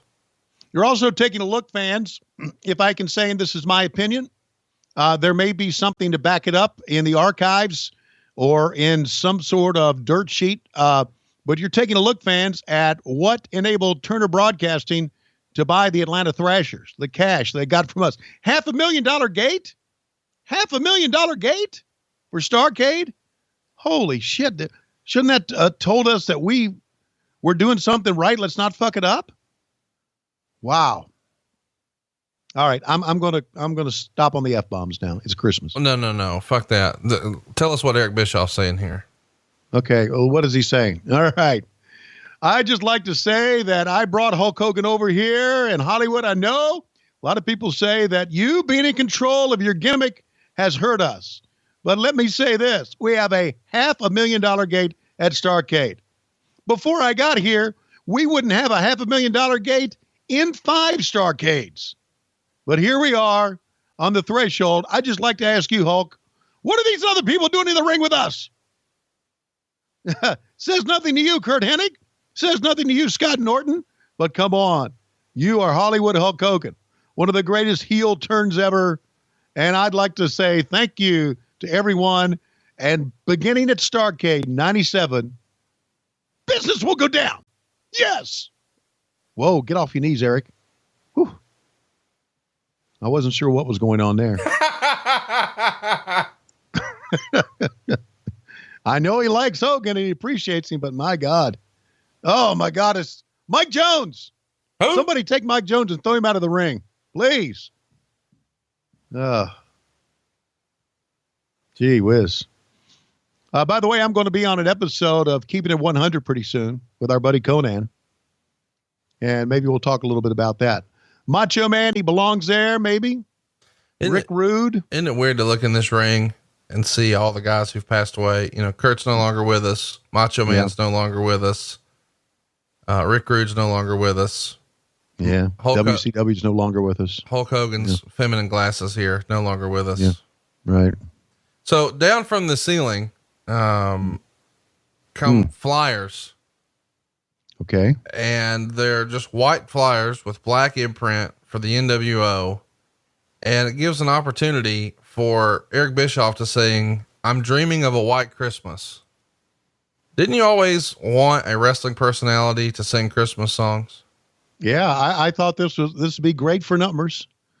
This was great. When's the last time we had a wrestling match here? Well, it's been about an hour, I would guess. And it's kind of fun that, somebody is in the back and thinks, okay, here's what we're going to do. We're going to flyer the crowd with sheets of paper that say "Merry Christmas, Hulk Hogan." And then we're going to have a guy drive a motorcycle out. That's actually the one Eric Bischoff just drove out. And we're going to say, "God damn," real clear into the microphone. And he's going to realize I drove the wrong goddamn bike out here, because that's literally the bike that Eric Bischoff just drove to the ring. And so now Hogan has to try to pretend like he's excited for it. And Bischoff is trying to announce slyly, "Hey, we've got another bike for you that's got Hollywood all over it." And now the prop guys realize, oh fuck, we drove the wrong bike. Yell goddamn right into the microphone, and then go get the real bike, because he wasn't gifted 2 motorcycles, or that wasn't the plan. This was a way to have Eric ride his motorcycle in, which they pulled away already, and then present Hogan with the real one. But in typical WCW fashion, this long segment is even longer because they drove the wrong fucking bike out. There's the real bike. I don't know if you can tell it, but I can tell that Eric was pretty pissed right there. Of course he was. Yeah. Because it's like, how do you get this wrong? We're giving him Christmas presents. Why don't you bring the one that has his fucking face on it? Oh, It's got his face right on the fucking bike. Why can't you just bring that one, you dumb shit? who in the world? You should take the black one with nothing on it that I just wrote out here on TV? Or should you take the one with his fucking face on it? You dumb Fire shit. everybody in the back. Fire everybody. Oh, You know what? That's probably why the guy cussed on microphone, because he's like, I'm out of a goddamn job. yeah, I know. And you know what? They all kept their job, and Eric threatened to fire me 5 or 6 times. Well, and it was mostly over weight loss, right? Yeah, I think so. Yeah. Schiavone, you're a fat ass. Okay. Yeah, I know. And so is, Now, I need you to explain to me the rationale and the thinking here behind this giant limo with a hot tub in the back. There's no top on it. There's a butler. There's a candelabra. And, someone says, ho, ho, ho. And one of the NWO members off mic says, there's only 2 hoes. First of all, where do you find a limousine like this? well, you apparently find it in Macon, Georgia, or knowing us, you could only find it in, let's say, Boston, and they had to drive it down from Boston at, let's say, $2 a mile. That's us. That is spending out of control. This, to me, encapsulates WCW, doesn't it? This whole, we're talking about an hour before we've seen a match, right? We are also talking about bringing out the wrong motorcycle.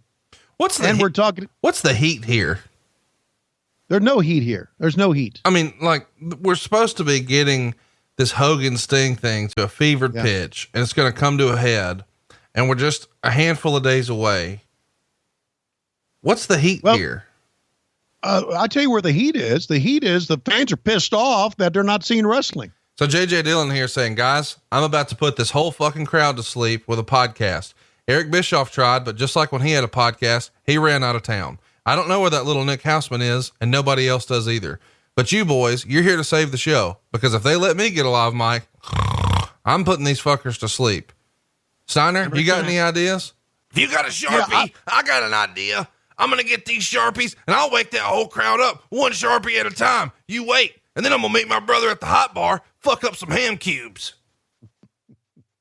And Rich Bocchini is 2'1", by the way. All right. Well, are we going to have matches yet? Please. Yes. I beg you. We're on our way to matches on a wrestling show. They're actually going to wrestle. Are you ready, Tony?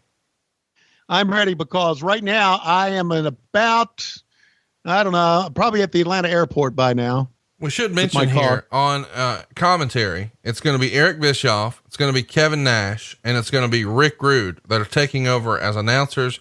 Rick Rude is going to have basically no voice at all because he's been yelling for pyro for 25 minutes.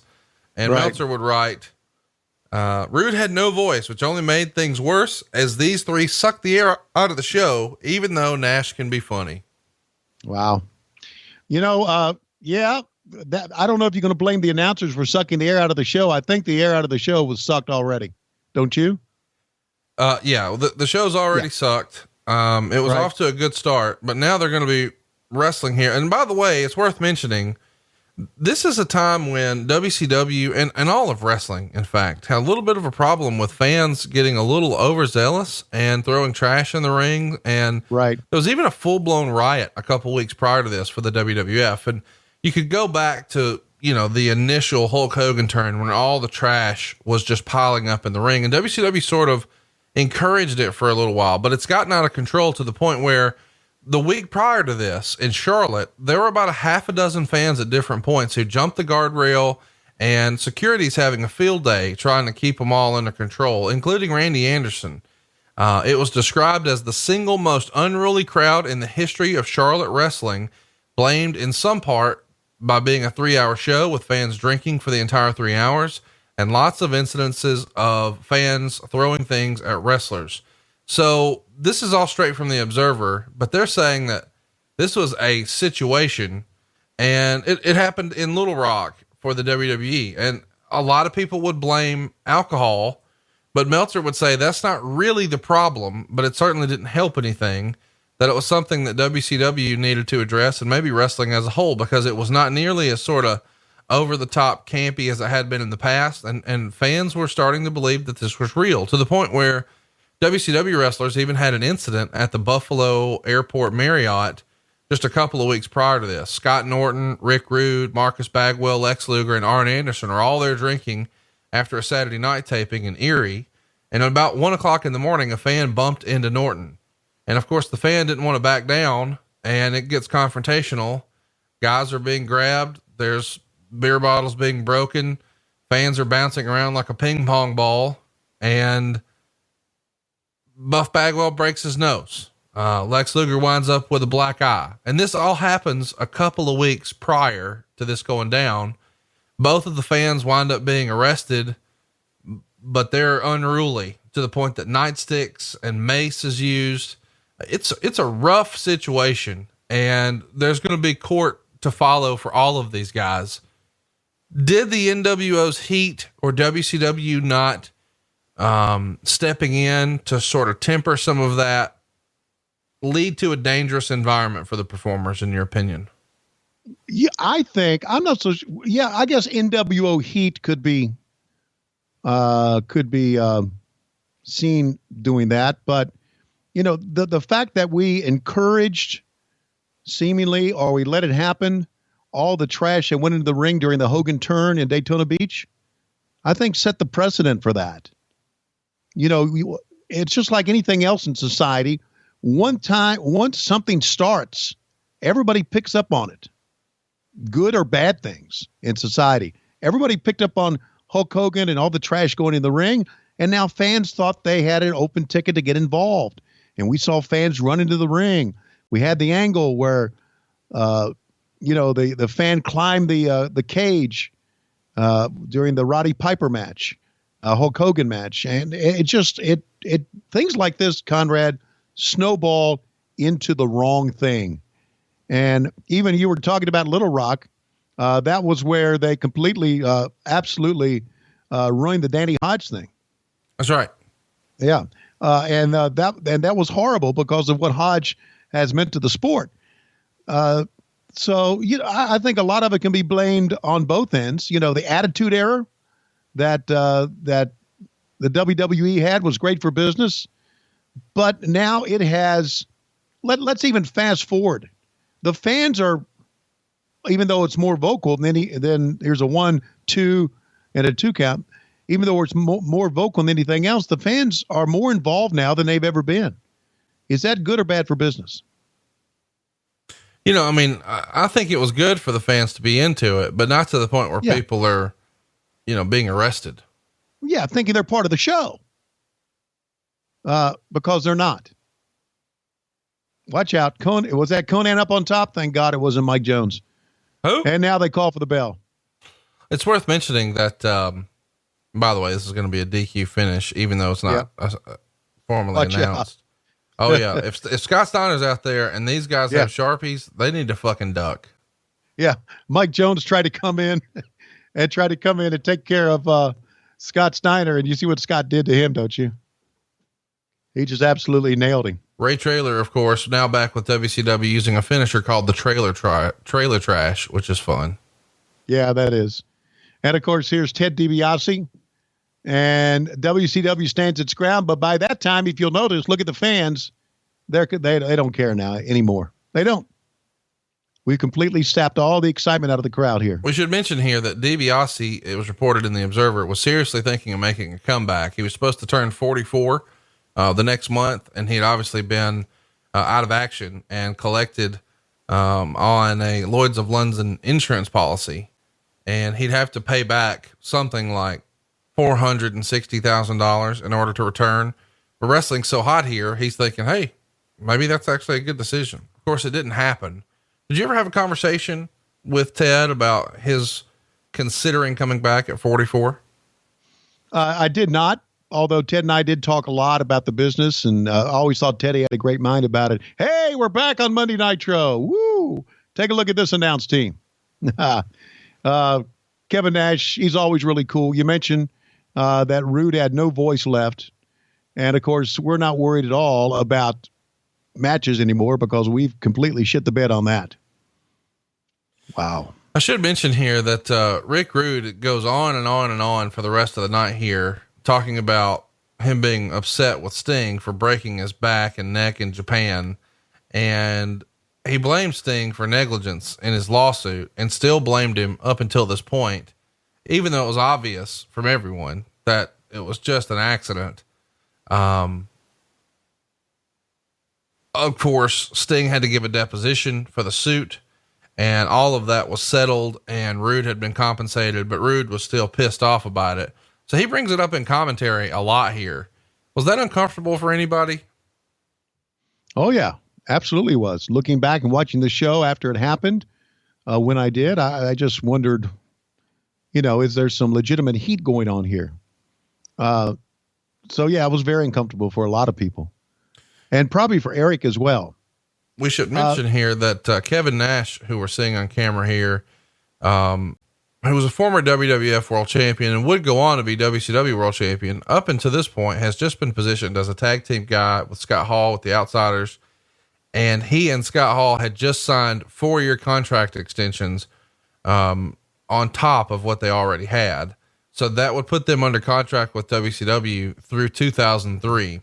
I mention this because there is a point on commentary when Eric Bischoff asks Kevin Nash, what does he want for Christmas? And Kevin Nash says, I want a big bag of money. So big, I can't carry it around. And Eric Bischoff says, ha ha ha. Well, you know me, I got all kinds of it. It's not mine. So who cares? Exactly. And there is the crux of the matter. Well, let's bring out the Disco Inferno to try to liven things up here. Why does Billy Kidman keep scratching himself? He loved a woman who wasn't clean. My goodness. He just, every time you see Kidman, just itching. All right. Now one thing that this show has been able to do is the guy with the wreath around his neck.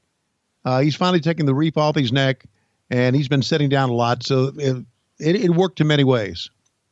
I should remind you here that we've covered Disco wrestling Miss Jackie on an episode recently.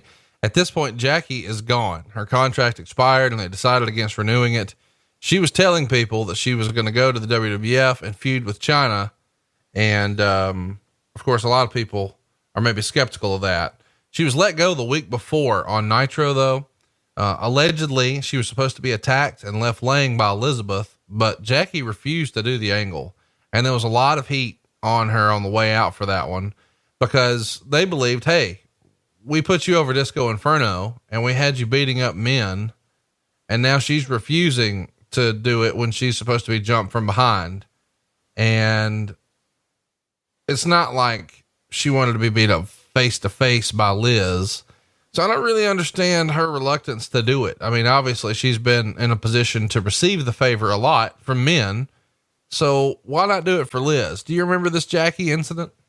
Yep, I do. I remembered very clearly, and I just kind of shrugged my shoulders and thought, another one bites the dust. And I also shrugged my shoulders and said, Vince has gotten to somebody else. See, I never thought that. I always thought that guys or girls, anybody working the business, would buck up to what we wanted to have them do if they knew they had something somewhere else. Well, yeah, you don't break up with your girlfriend till you have another one lined up. Well, that's what you would think. But so, yeah, I just thought, well, Vince got to another one. So there you go. And who blames him, right? We should mention, we've seen the Flock here a lot. Here's who you haven't seen. Raven. He's out of action with an inflamed pancreas. He lost about 20 pounds, but was supposedly out of danger and back in the gym trying to put the weight back on. And he probably could have been here at TV Meltzer Freestyles, but since he wasn't needed, they just gave him the time off.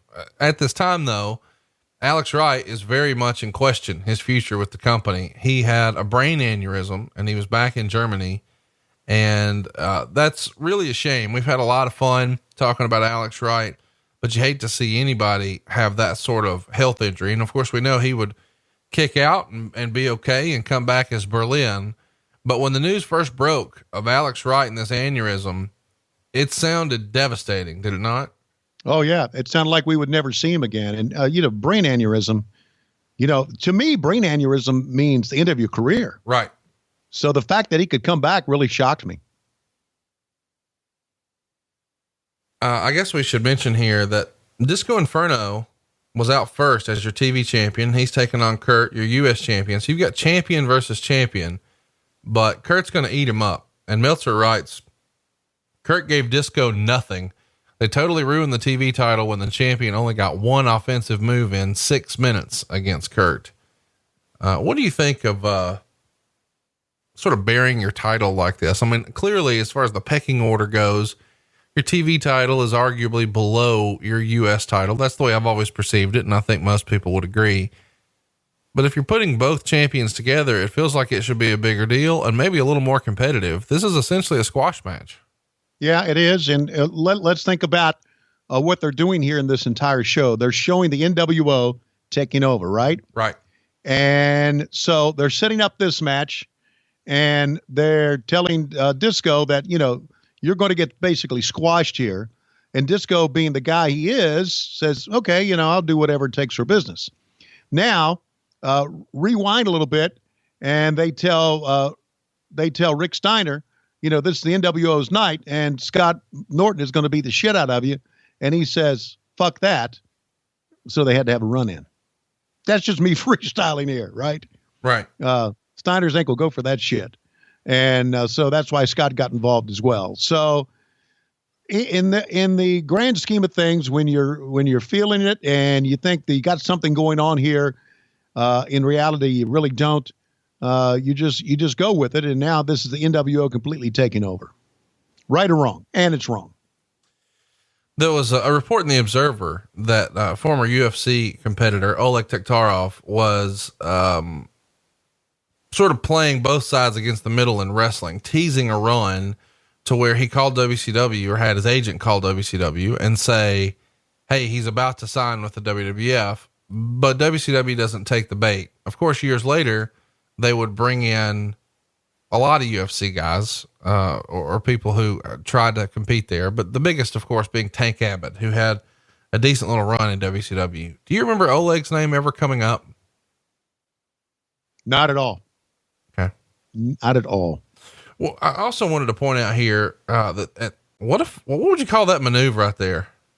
Did you that see would be a spinning head vice or head to the crotch, head to the crotch, head to the crotch. Just an opportunity for Kurt to rub his ding dong on the back of his head. Yeah. Right. Yeah. Mm-hmm. Sold Out, which we've covered for 1997, was a fucking clusterfuck of a show. It's in our archives. Yes. If you'd like to check it out, but they continue it because, Bischoff is stubborn at this point. So they're doing Sold Out on January 24th in Dayton, Ohio. And it really was sold out already by this point. They're only selling 4,383 tickets, but they're all gone. And they sold out in the very first hour, $115,000 gate in the first hour. So a really, really, really big deal. And Nitro is continuing to draw more than $100,000 gate just about everywhere they're going. And they've got really big shots coming up in the Northeast, the biggest of which is Boston. And they're going to be there at the end of the end of January. And they're already at $244,000 for a Nitro. And the Nitro in New Orleans is already at $196,000. So you guys are drawing record money everywhere you're going. And it just feels like, everything you're touching at this point is turning to gold, to the point that Eric Bischoff is even teasing doing a show at Yankee Stadium. Do you remember there being serious conversations about a WCW show at Yankee Stadium? I remember Eric talking to me about it because he knew how big of a baseball fan I was. And I remember getting a big time Woody when he told me about that. But I always thought that, and Steinbrenner and Bobby Heenan were good friends, very good friends. And I thought it was going to work. But then again, I always thought a chance of us to go to New York City was probably remote. Steinbrenner actually did a reading of 'Twas the Night Before Christmas, and Hogan was there as his guest. And while he's there, the Tampa Tribune interviewed Hogan, and he says, quote, "When you see us on TV, and I shouldn't admit this, but it's fake. Off TV, we're all really good guys. We treat other people the way we would want to be treated. All year round, 24 hours a day, you have to be nice. But if you're a bad guy like Hulk Hogan, you always lose. If you're a good guy, you always win." It's sort of interesting that we're just this out front with shit in the paper, right? Yeah, I know. Two different worlds, they thought, right? Crazy. They really did. They thought it was the wrestling world, and they thought it was the real world. Oh, the perfect plex. Can I call it that? 1, 2, 3. I believe Mike Tenay would call it a fisherman hook suplex. Oh, of course he did. And there you go. Gosh, sit down with the Santa hat on, or the Grinch hat, or whatever it is. And there's your winner, United States champion, Kurt Hennig. Still to come, Lex Luger with a Macho Man Randy Savage, and we may talk, although probably not, about Hogan and Sting, our biggest main event to come. Fisherman suplex time. Here it is. Oh, got him over. One, Disco doing a great job of selling the bump too. I don't know if you saw that facial expression right there. Great job, kid. So underrated. Yeah, you're right. You're right. Not underrated is doing television as a professional wrestler. Roddy Piper is not here because he's filming Walker, Texas Ranger, and his character is going to be a pro wrestler nearing retirement. And Meltzer would write, that part was actually written for Hulk Hogan to play. Do you think that Hogan just sort of handed that off because he didn't want to tease retiring? Oh, there's no question about that. I can't wait to hear you voice over Bobby Heenan's plea for a job. All right, here, I'm going to walk out here and, hang on a second. All right. Eric, I want to talk to you just a second here. All right. Listen, as I'm getting out, look, first of all, I want to say something to you, Eric. Should I get down on one knee here? Okay, I'll stand up. First of all, Schiavone sucks. I know that too. We know he sucks. And we know that he doesn't like me, and he's been backstabbing me for a long, long time. So what I want to ask you, please, Eric, please, first of all, I hate your ass, and I hate WCW. But I'm here begging to be able to save this broadcast crew right now. Put me on. Maybe I can breathe some life into this bullshit that you're doing. Eric, this stuff is bullshit. It's bullshit. But I'm trying to save it. My God, help us out here. Let me help you out. Oh, by the way, you know Schiavone sucks. You know if he was here now, his chair would be taller than Rick Rude's. Do you realize that? So let me tell you this. My hatred for Schiavone, my hatred for the NWO, my hatred for WCW is nothing compared to my want to be a part of this broadcasting. Is Eric farting right there? Oh, I'm not so sure. Pratfall. Should we allow him here? Why not? Kevin? Why not? Oh, come on in here. Sit down on Rick Rude's lap. Pretend he's Santa Claus, and we'll see what pops up. Rude, I was your manager. I was your manager at SummerSlam of '89. I made you into a star. You weren't shit, Bobby Heenan, and I could barely talk thanks to Pyro. Pyro. All right, so do I have to blow anybody to get a job here? What do I have to do? Oh, by the way, Schiavone sucks. His chair's... All right, come on in. Sit down. We're going to let you replace Kevin Nash because he really doesn't give a shit. Tony, what's it going to take for your ass to get fired up? I feel like right now, if I got your like hemorrhoid cream and Ben Gay backwards, I still couldn't get your ass excited. Okay. Up next, the Harlem Heat. You asked for it, motherfucker. Suckers guts to know. Tony's waking up. It's going to be a good show. Schiavone, where's my shirt? Yeah, I'm looking at you, Tony Schiavone, you motherfucker. Conrad. Yeah, I'll get his ass too if you ever come to Houston. I'm too old now to leave Houston myself. Am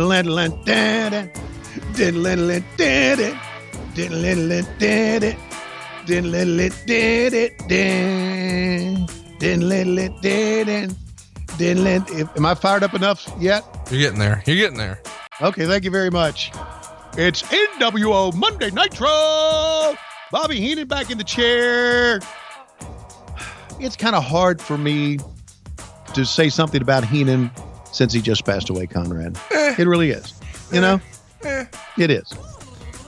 I feel like we should mention here that the prior week, they went to 3 hours on Nitro, and Bret Hart made his WCW debut, and they did it in a point where they were sort of teasing that J.J. Dillon was involved, and they're trying to force a tag match, and they're trying to create a special guest referee, and Bischoff is arguing about who it should be.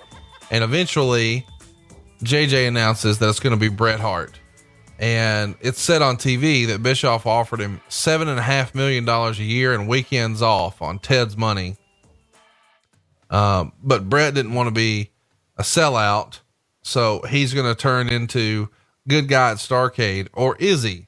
So there's still some question as to, is Bret Hart going to be a part of the NWO or not?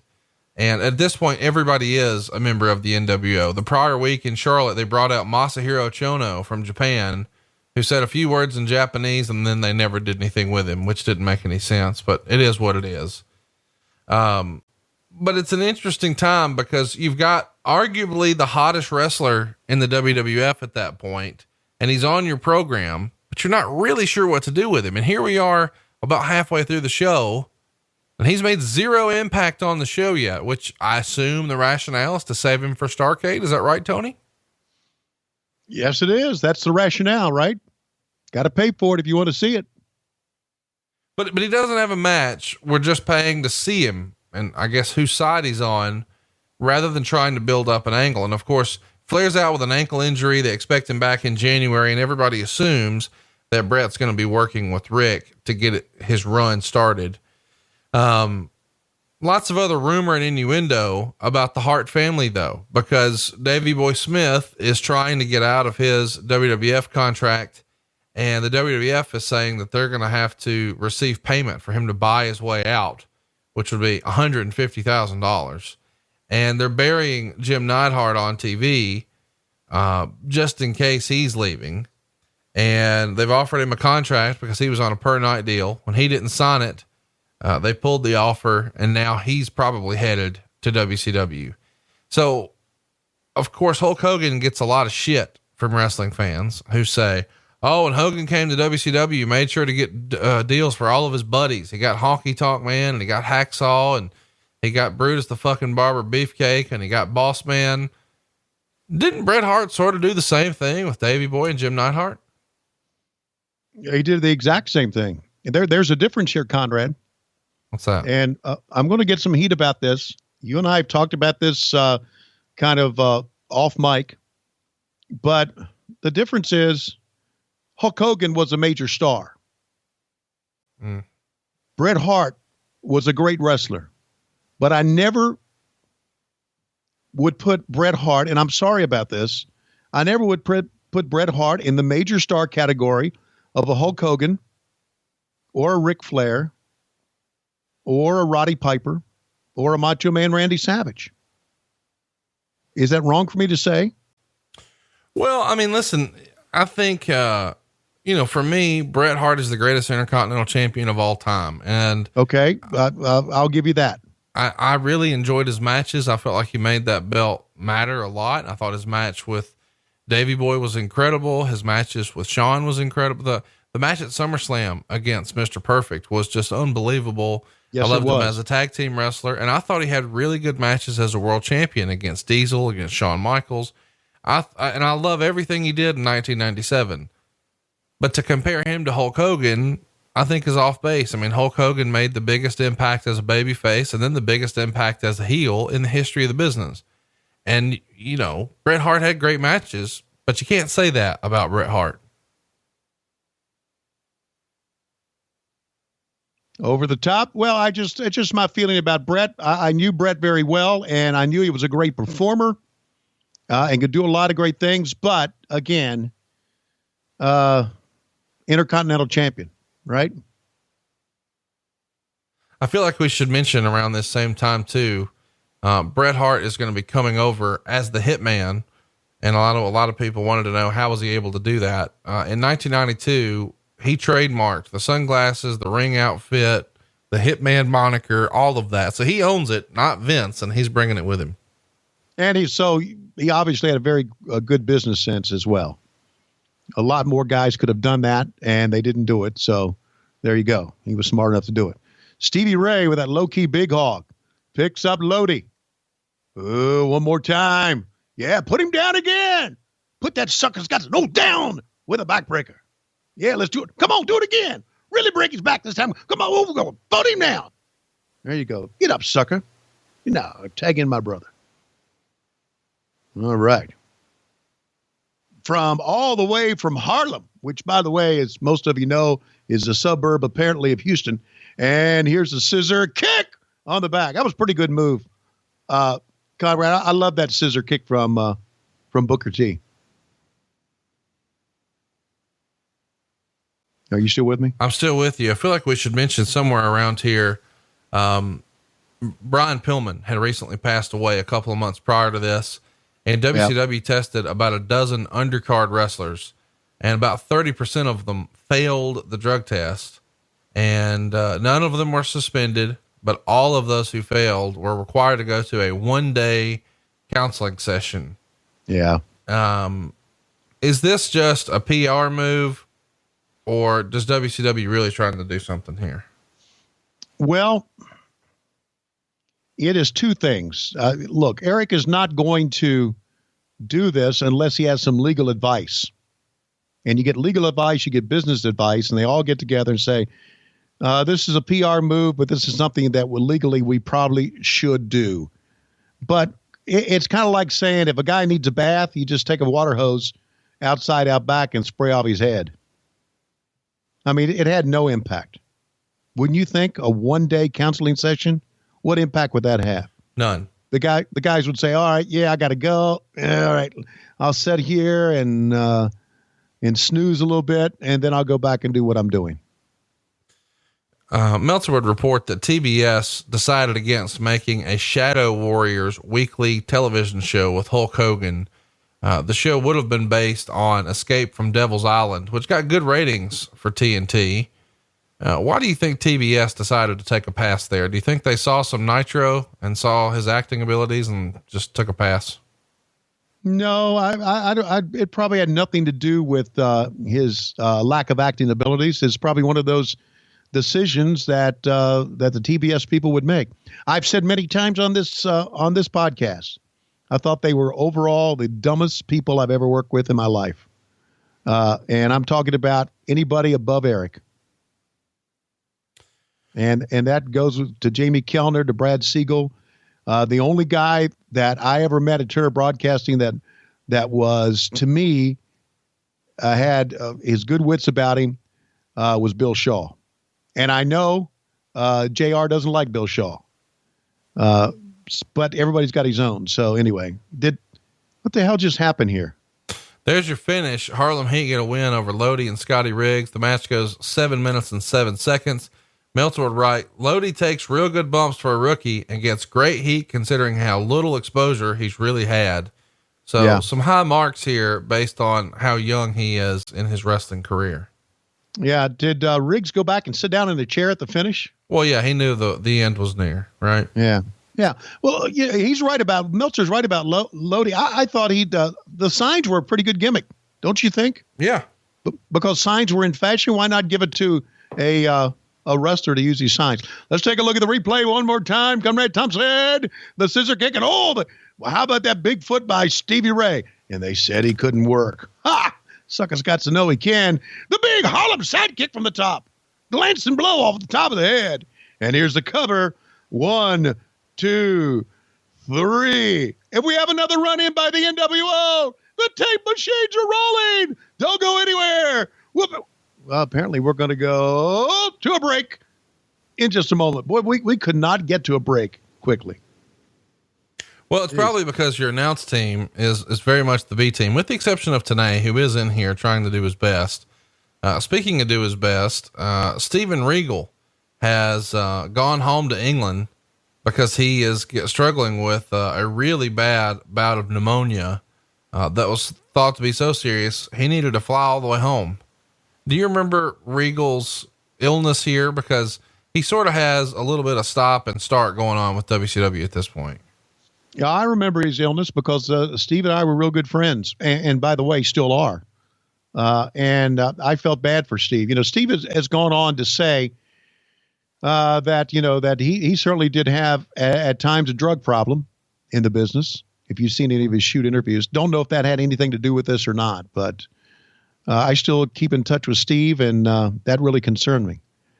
Boy, look at this talent here, man.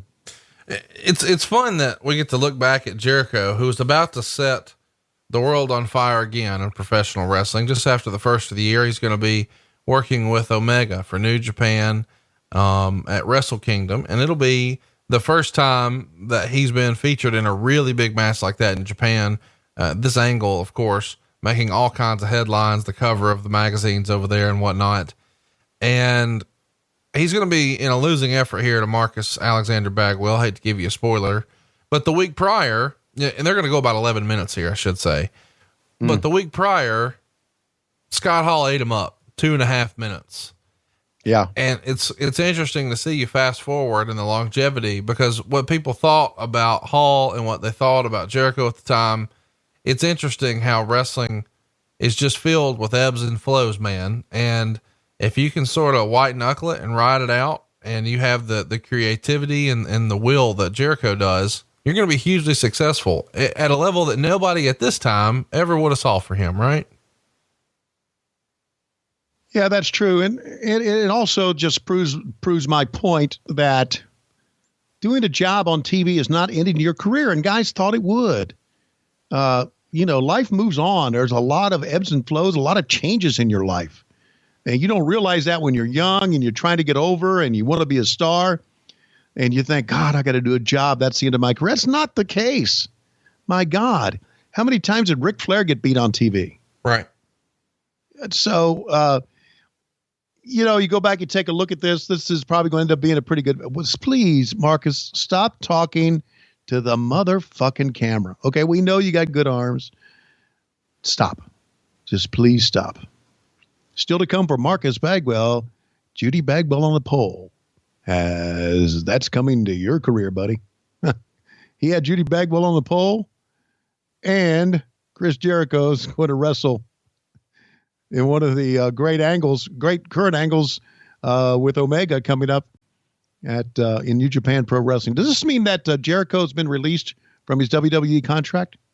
Jericho comes and goes as he pleases for the most part. Okay. He'll sign a short-term contract, come in, work an angle. Sometimes he'll come back just to work house shows because he doesn't really want to do anything with the creative process and the writing team and all that, but he enjoys working the house shows. But most recently he had one hell of a run with Kevin Owens. They did lots of creative stuff. If you haven't checked out Jericho's podcast, and I'm sure if you're listening to this one, you have, I can't recommend his podcast with Jimmy Jacobs enough. They talk a lot about Jericho's most recent run and what a great influence Jimmy Jacobs was, as a part of the writing staff. And they talk about his controversial firing where he posed with, some of the guys from the Bullet Club. Just a really great interview. And Jimmy is super honest and open about his struggles with his opiate addiction, which not a lot of people in wrestling that fresh into their recovery are willing to be honest about. So high marks for me, Jericho and Jimmy Jacobs. Go find it. Talk is Jericho somewhere on your podcast app. And high marks for Chris Jericho to be able to, at this time in his career, be able to call his own shots, right? I think it's a blueprint for every young wrestler because he's been able to do what he wants, when he wants, how he wants, and he's done it well at every turn, you know, whether it's with, some of the different promoters or just inside the different promotions, the creativity that he's been able to show. I mean, he gets to sort of do what he wants to do. You want to be a rock musician, you want to do some stuff with VH1, you want a YouTube series, you want a podcast, you want to interview rock stars, what do you want to do? Jericho's been able to do everything he wanted to do. And I think people sort of sleep on him as an all-time great. And I don't know what it'll take for people to recognize that, but I think you could argue that Jericho is a top 10 all-time performer when you consider his full body of work. I agree. And we're talking about performer. And right now, Bagwell gave him some pretty good stuff. And now Bagwell's, as we said, in this NWO thing. I don't think there was anybody, if you're watching this now and you take a look at the NWO taking over, I don't think anybody thought, tape machines are rolling. We got to go. I don't think anybody thought that Jericho was going to go over. Everybody knew Bagwell was. Don't you think? Yeah, no doubt about it. You know, I mean, it's very early in his run here and he wasn't nearly as established, but now Bagwell is established. And he said he was giving Jericho the stuff. Well, he'll come to your house and give you the stuff over at cowboysforangels.com. Of course, Jericho's got a big date coming up in Tokyo at the Tokyo Dome with Omega. Bagwell has a big date coming up with Bertha. So let me ask you this: has Cowboys and Angels, Cowboys has for their website, Angels? What's that? Cowboys for Angels. That's the number 4 Angels. Cowboys for Angels. All right, the number 4 Angels. Has that website ticked up since we've been talking about it?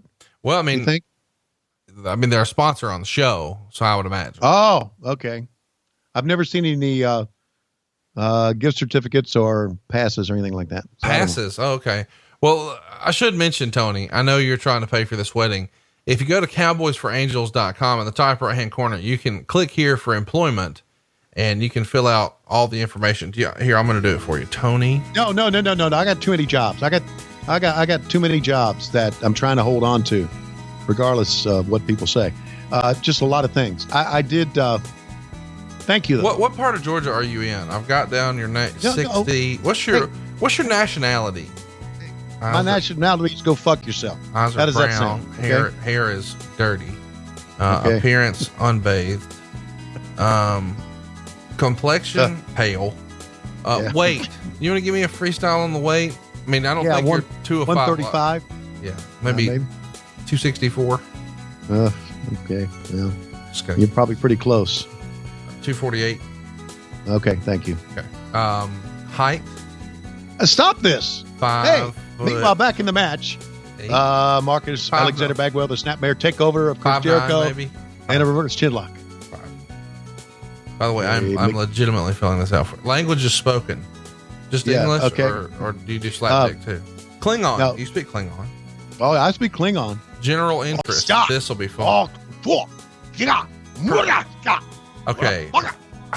They have, this is kind of fun, preferred escort name. So you get to use a gimmick name. Low key big hog. Mickey J would be Low key big hog. It's Christmas. General boat rides or general interest, glass bottom boat rides. Would you X out of that website? No, I'm doing it right now. No, X out. Dude, I'm paying for this fucking wedding and your daughter is going to be so happy with you. Hey, can you imagine how backed up you're going to be living with Lois all this time? This first person's going to be, the other hobby, you've got cat baths. All right. Glass bottom boat rides, cat baths. Oh God. Are you going to call the match? I'm trying to get you a gig. Okay. Drop kick Jericho. Down goes Bagwell. He's up to his knees. He's trying to get up. Marcus thinking, what spot are we going to call next? Jericho's like, I'm going to be a big star and you're not. Oh, jump rope. That's another one of your general interests. And to the midsection, and I'm going to be a big star, and you're going to have Judy Bagwell on the pole. Here's a cover, 1, a 2, and a Mickey J. Says only a 2 count. Oh, the most amazing thing about this match is Mickey J's ability to get back up after he makes a 2 count. Bagwell begging off here, and Jericho says, nah, not. Oh, he lured him in. Oh, there's a dumbass in the Sting mask with his sign upside down. What the fuck? Okay. And now, Schiavone's trying to hone in on my business. Yeah, absolutely. Yeah. What the shit out of my eyes. He's trying to hone in on my Cowboys Rangers business, but I'm not going to let him, Jericho. Hey, get off the ropes. 1, 2. I ain't going anywhere. 3. All right. I'm Mickey J, and I'm running. You see, I'm telling you, get away from it. Boy, Jericho doing a good job. Have you finished with your dude? update? I'm legit doing it right now. Like I'm uploading pictures of you right now. Would you do it? You son of a no good. I didn't know that you could even really do this. Oh no! Stop! Stop! Buy me. Do me a favor. Go to Amazon and buy me something. All right, but don't do this stuff. What are you talking about? The big elbow mast. The big elbow mast. I don't know if I sound as good as Tenay and Heenan and Rude here, and Eric, but now whipping to the side rope. Whoa! Merry Christmas to you, and to all a good night. Oh, this picture of you and Rich at MLW. This is going to look really good. Would you stop that? I'm almost done. I've got to pick. I had to pick 3 pictures. It says pick 3 pictures of yourself. I guess they think I'm doing this for me, but yeah, right. You don't have 3 good pictures. Oh, here's a backbreaker. Oh, yeah. If you keep this 1, 2, he kicked out. Got a 2 count. If you keep this up, I'm sending Lois to your house. She's been invited 100 times. Yeah. Boom. Oh, there's that old WCW profile picture. That's number 1. A picture of you backstage at Starrcade 83. That's 2. And then here's MLW 3. All right. Tony Schiavone. Blah, blah, blah, blah, 24 at gmail.com. This is a wrestling podcast. By the way, they asked for your location. I put your shoot address. Like, blah, blah, blah, blah, blah, blah, blah, drive, Marietta, GA, 60, nationality, slapdick, 5'9", 248 pounds, pale, Buster, and the match is over. Unbathed, yes, brown, English, Klingon, glass bottom boat rides, cat baths, jump rope, and your gimmick name, Low Key Big Hog. Describe yourself. I am. Stop. What? Stop. I tell you. This will be the greatest night. I warned your silly history Alabama of her rotund life. ass to stop this, didn't I? I put butts in the seats. Stop. Oh. I love it when the tape machines. See, all right, I need some help here. Dude, I swear on my mother, I just submitted it. Merry Christmas. See, I need some help. I'm going to tag to my tag team partner here. Is this real? I have to sit down. I can't see you, Lois. It's fine. He can't see you. He said it was fine. Oh, okay. I did it. Lois, I need you to know that I just signed Tony up for another job. Yes. Oh, I'm official now. Okay, I'll get paid for this. I expect my check in the mail. Oh, I don't hear anything. Yeah, that's the idea. You don't hear Conrad? Oh, now I do. I wasn't saying anything because it's your turn to talk. I was calling Conrad a dumbass. No, I'm the dumbass. No. Aww. It's a Christmas miracle. Oh, no. Merry Christmas, Bedford Falls. Hey, Lois, A bell rings, an angel gets its wings. What? I need. What's up, Conrad? I need to give you a heads up on something. You know, I'm trying to help Tony pay for this wedding. All right. And I've signed him up for another job, part-time job. All right. It's called Cowboys, the number 4 Angels. And this is straight elite male companions for women. And if you go to Cowboys 4angels.com, you can click on the top right-hand corner where it says click here for employment. Huh? So I filled out the form. It was a fast and easy form. I put your home address. I put his cell phone number. I put his email address. I put pictures of him. You are a sick fuck. I am. You are a sick. It's a Christmas show, Lois. Oh, well then you're a Christmas ball. Hey, Lois, what's your favorite shirt over at loisrules.com? I've only seen one. Which one was it? No, wait a minute. I've seen two. I've seen Lois Rules and the Schiavone shirt. The blue one, Sure. that has Schiavone across it. Right. That I washed and with a pair of Tony's pants that he left ink pens in and got ink all over my dryer and all over the shirt. Why wouldn't you check the pockets? I mean, how bad are you at laundry? I'm not bad. It's just Tony leaves pins in the laundry. Would it kill you to check the fucking pockets? Would it kill him to empty his fucking pocket? He works 19 jobs. What the fuck better you got to do? What's the holdup? Oh, it's war. Hey, so you're not my friend anymore. I didn't know we ever were. I've invited you 900 times. You won't come over. Hey, let me ask you. I gotta take care of the dogs. Jesus. See, Tony planned this out. He got me pregnant 4 times with 5 kids. And actually, it was 5 times 5 kids. And that kept me home and out of work. I was basically unemployable after that. And then all the kids move out. My mom dies.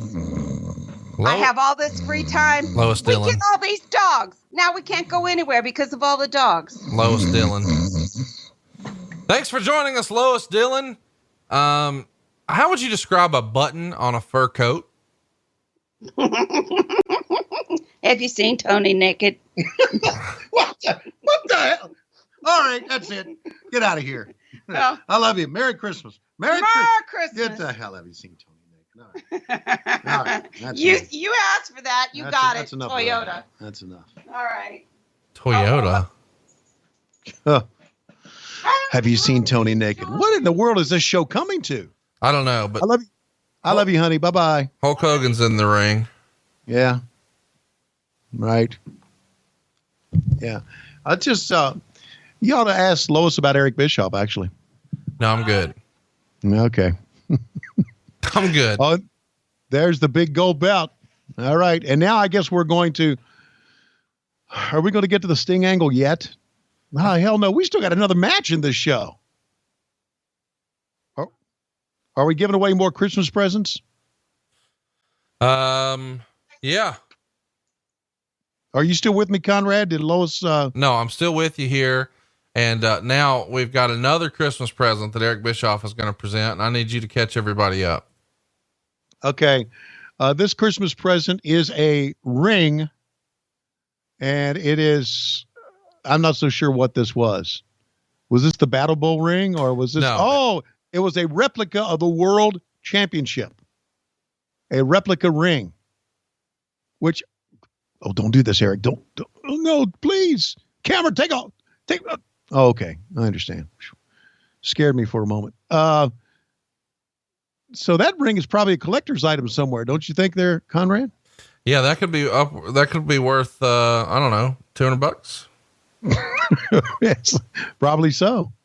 And there's probably a good chance that you have it. All right. So another Christmas present for Hulk Hogan. Honey, thank you. How much longer are you going to be? Oh, I don't know. How much longer? What do you got? Are you cooking something to eat? Are you kidding? I want to take you shopping. Oh, you want me? Okay. We're going to go shopping after this, Conrad. Man, this is an interesting podcast today. Boy, is it ever. Well, first of all, where are you guys going shopping on Christmas? What's open? Y'all going to the Walmart? No, we're good. Chinese. We're going to go get some Chinese food. Let's see. Hogan. Oh my God. Look at this. The Sports Illustrated banner. Wrestling's top banana, Hulk Hogan. And if you think about it, Conrad, in reality, this was a big deal, this cover. No, at that time. It was a super big deal. And of course, this is the old 1985 Sports Illustrated. And they're saying, of course, he's the only pro wrestler to ever make the cover of Sports Illustrated, which isn't true because Danny Hodge was there in the 50s. Right. But in the, I guess, the modern era, right? Right. And so this is, I'm telling you right now, this is, for all its efforts, this is not good TV right here. No. It's just not well thought out. No, it's not at all. And I understand this, and I know a lot of people and I know there were a lot of people who hated Hogan at that time. They really went off the deep end with this one. Because they're saying this is Hogan's ego running amok. This is Eric's ego running amok. And and there's the scene from Rocky. Which also came around the same time and made him basically Hulk Hogan. This is just dragging forever, and it feels very, very self-indulgent. I guess we should mention that Bischoff himself had just signed a 4-year contract extension. Do you have any idea? Could you freestyle a guess what type of money Bischoff was making here running the company? Oh, he was making anywhere between $500,000 and $750,000. I got to tell you, it feels like it would be more than that based on. Really? Yeah. He had a plane and, multiple homes, and it all happened kind of in a hurry. It feels like it would have been north of that, considering some of the contracts he was passing out. All right. Well, I'm not a good judge of what people make then. I could be wrong. And he may have had some bonuses, based on rating points and things like that. Eric was always a wheeler and a dealer. He loved making deals. And, you got to think about this. Eric Bischoff came to us in the early 90s.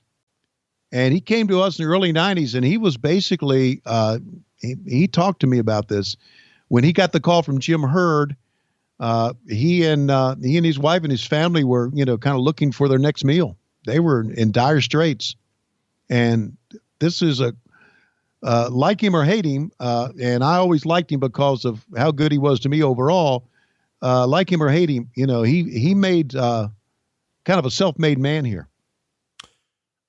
Give everybody a time cue here so we can make sure they're keeping up with us. Okay. I'm at 2:03, 29, 30, 31, 32. And we're in a bumper with the fans, NWO Monday Nitro bumper. And we're going to get ready to go with our main event for this show. And that is the Macho Man, Randy Savage, against the Total Package, Lex Luger. And they're going to back out the, where are they going with that thing? Take a look at the crowd of the Macon Coliseum. We're thinking, man, this has been quite a night. Sting! Oh, not yet, I guess. Good thing they didn't have me announce, because I would have screamed Sting's name all over. Here comes Elizabeth. God bless her. Fine young lady. And one of the great performers of all time, the Macho Man, Randy Savage. I would put the Macho Man Randy Savage in with one of my top stars of all time. I think I've said that before, but every time I see him come out, I just know what he has meant to this business. Talking about a self-made man. No doubt about it. And he's getting himself over here on commentary. He's up here with Bobby Heenan, Rick Rude, and of course, Mike Tenay. And it's sort of interesting that, there's so much sort of discussion here between Rick Rude, Macho Man, and Rick Rude. I mean, everybody is sort of pointing and acknowledging things that might not normally be acknowledged. There are times in the WWF, the injury between Sting and Rick Rude, it did make it feel more real here, in that they're at least talking about stuff that traditional announcers wouldn't talk about. Yeah, exactly. What's the broom for? A clean sweep for Nitro, maybe? Or clean sweep for the NWO? Or maybe it's just a sign that the referee needs to sweep it up. or a sign that we're sweeping WCW away. Take a break. We're back on WCW Monday Nitro. Tony Schiavone and Conrad Thompson in place of your NWO broadcast crew. And Conrad, here comes one of the best athletic specimens ever in the ring, the total package Lex Luger. How sad is this about to be? Yeah, I know. Well, everyone in the ring has passed away right now. The Absolutely. Referee, Liz, Macho Man, and of course Luger is not doing awesome these days. He's had some health troubles. And on commentary, we've got Rick Rude and Bobby Heenan. So we've got a wheelchair bound Lex Luger and a Mike Tenay who won't do podcasts, and everybody else involved in this is gone. Sad state, because in reality, we're not talking about matches from the 50s. Right. We're talking about 20 years ago. Exactly. This is your main event of Nitro on your go home edition for Starrcade 97. And I guess we should mention to you, that Randy Savage is going to be teaming with Scott Norton and Vincent to take on Ray Traylor and the Steiner brothers at Starrcade. Is that like the biggest misuse of all time of Randy Savage? Wow. Wow. Thanks for jogging my memory on that shit. By the way, the Steiners and Macho Man in that match as a part of a 6-man get 11 minutes. Buff Bagwell and Lex Luger get 16. Wow. Jesus.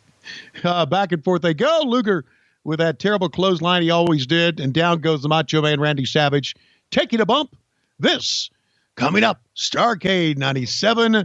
Still not that much talk about Sting and not that much talk about Hulk Hogan, which by far is our biggest match. Wouldn't you agree, Conrad Thompson? No doubt about it, Tony. And we're excited to be here in Macon, Georgia, but no one else is, because we have killed the crowd with yet another Hulk Hogan and Eric Bischoff interview. But fans, we're not done. We're coming back for more. Look at the fans walking out in the back there. It's almost like 30 seconds left in the Rose Bowl, and the Dogs are up by 30 points, and fans are leaving. Or it's the beginning of a JJ Dillon podcast, and fans are leaving. Absolutely. A vertical suplex by Luger. Right now, Luger has no idea what he wants to do next. Well, when did he? You know, what no one wanted to do, though, was watch Return to Savage Beach, which was Buff Bagwell's latest movie in this era and was said to be as bad as his previous movie. So apparently he does better at the escorting than he does at the acting. Irish whip into the corner. Here comes Luger. Oh, foot right to the face from the Macho Man Randy Savage. Oh, in a left hand. Dancing on his feet. The Macho Man going to punch his way to victory. Down goes Luger. Down goes Luger. Down. He tries to come up again. And the Macho Man illegally using the ropes across the throat. Randy Anderson said, break the hold. Some bitch, break the hold. Going to go to the throat once again. All right, telling the story here, Conrad. Going to the upper body, trying to get rid of the air supply of Luger, because as we know, by the time the bell rang, he was blowed up by the time he walked to the ring anyway. So the Macho Man is going to take full advantage of that.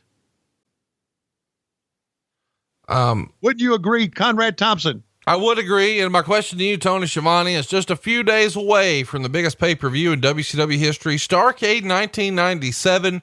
Of course, we all know that Hulk Hogan is our world champion. He's going to be defending that title against Sting. But we also know, according to the rumor and innuendo, that Hulk Hogan has creative control, brother. Yeah. Was there any concern that just 6 days out that Hogan may decide he didn't want to do the job, or perhaps hold WCW up for more money or whatever he could get at the last minute, especially since they had all their chips in on this one match after 18 months? Big concern with me, Conrad. I had no idea what they were going to do. No one did. Maybe Eric knew, maybe Hogan did, maybe a few dirt sheet writers talking to guys knew. I had no idea. I was hoping for the best. But as we know, and as we'll find out on our next podcast, we didn't get the best. Oh, yeah. Come on, Lex. Take that shot. Put your forehead right down on top of those steps.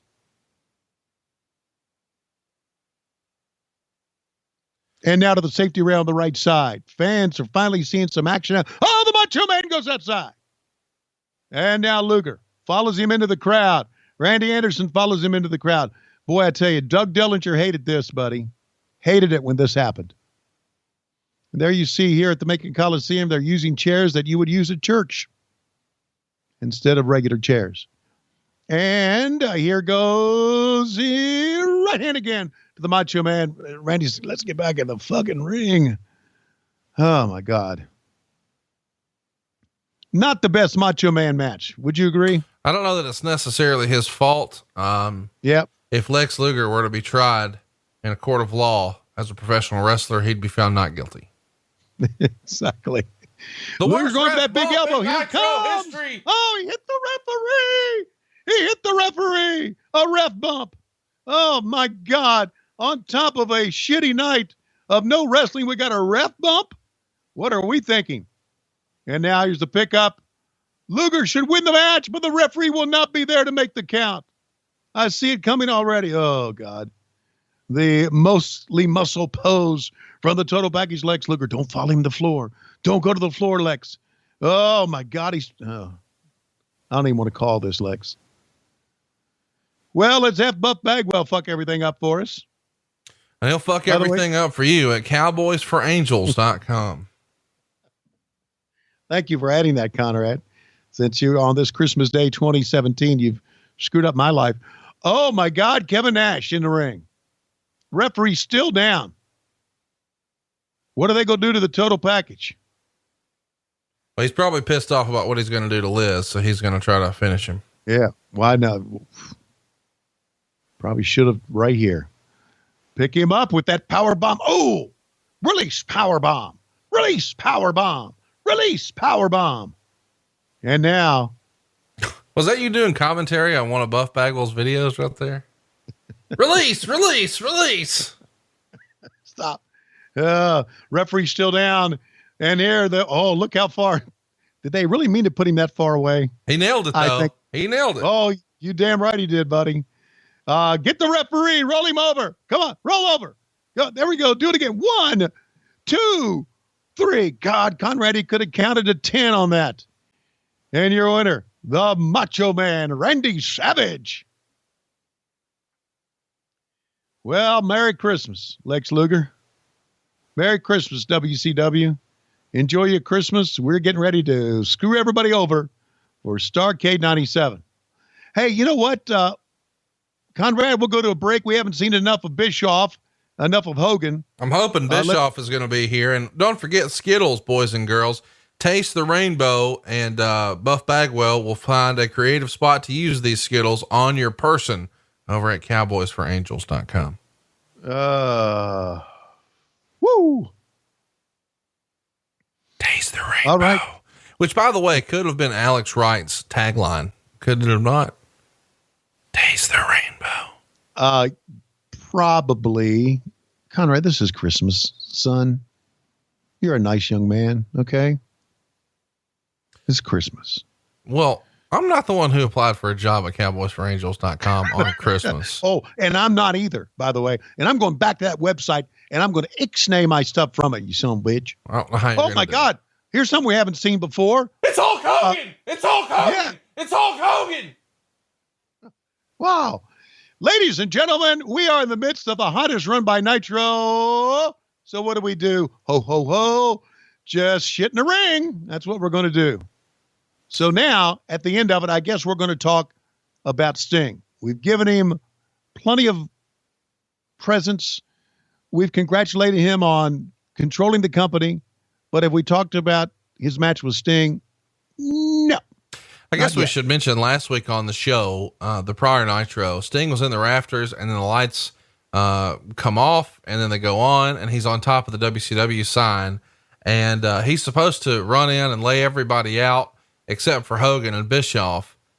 He gets a huge pop in Charlotte, and fans go nuts, and they start charging the ring. So as a result, Sting doesn't make it into the ring on time. So Bischoff is in the ring and realizes that the angle's blown, and very audibly swears. And then he realizes what he's done because there's no 7-second delay. So we're going to see a repeat of that where Sting is back on top of the entrance letters. And this time they've got a workaround for how he can get in the ring, which is what we alluded to earlier with the zip line. In a minute, we're going to see one of the most famous moments from December Nitro of 97. It's when there's another present that appears for Hulk Hogan. And I guess one of the more famous scenes from a horror movie was a few years prior.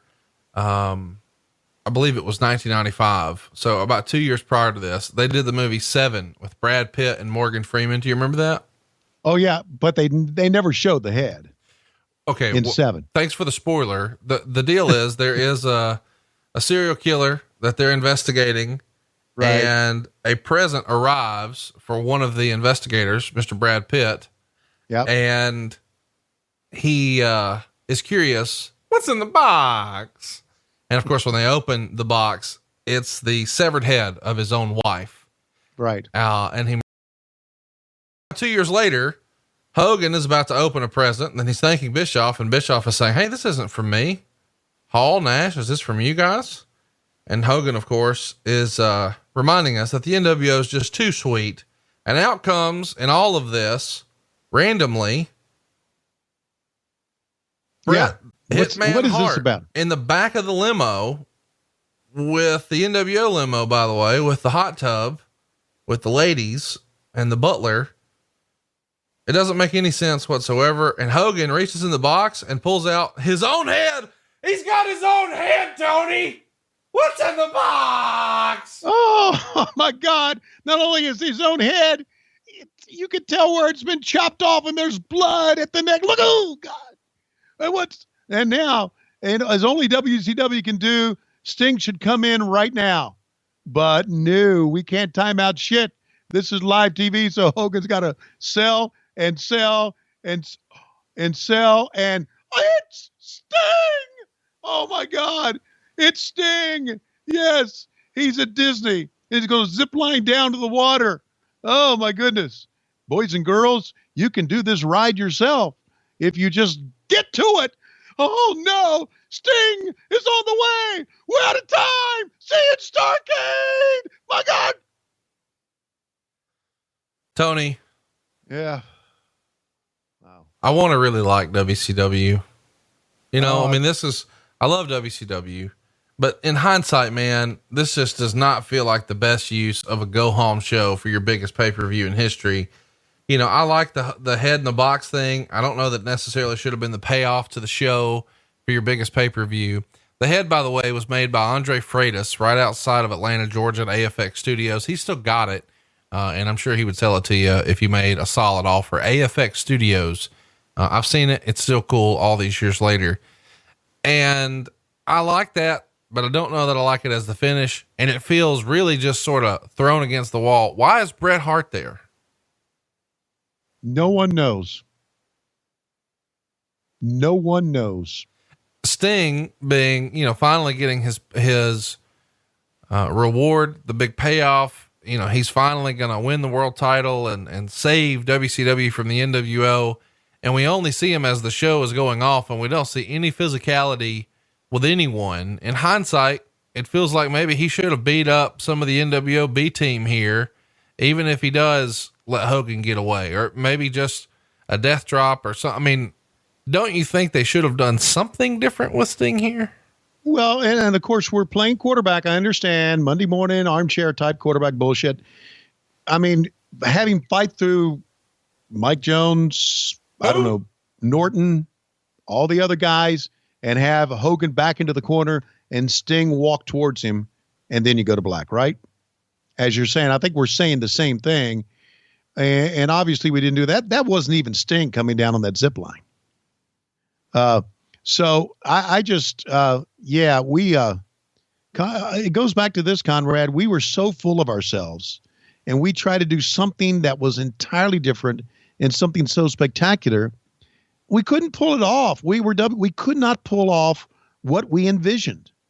And maybe some of the stuff we envisioned wasn't that good anyway. But the stuff that we did envision that would maybe could have been cool, we couldn't pull it off. Case in point, bringing out the wrong fucking motorcycle. We couldn't even pull that off. And that was WCW. And to me, again, it goes back to this.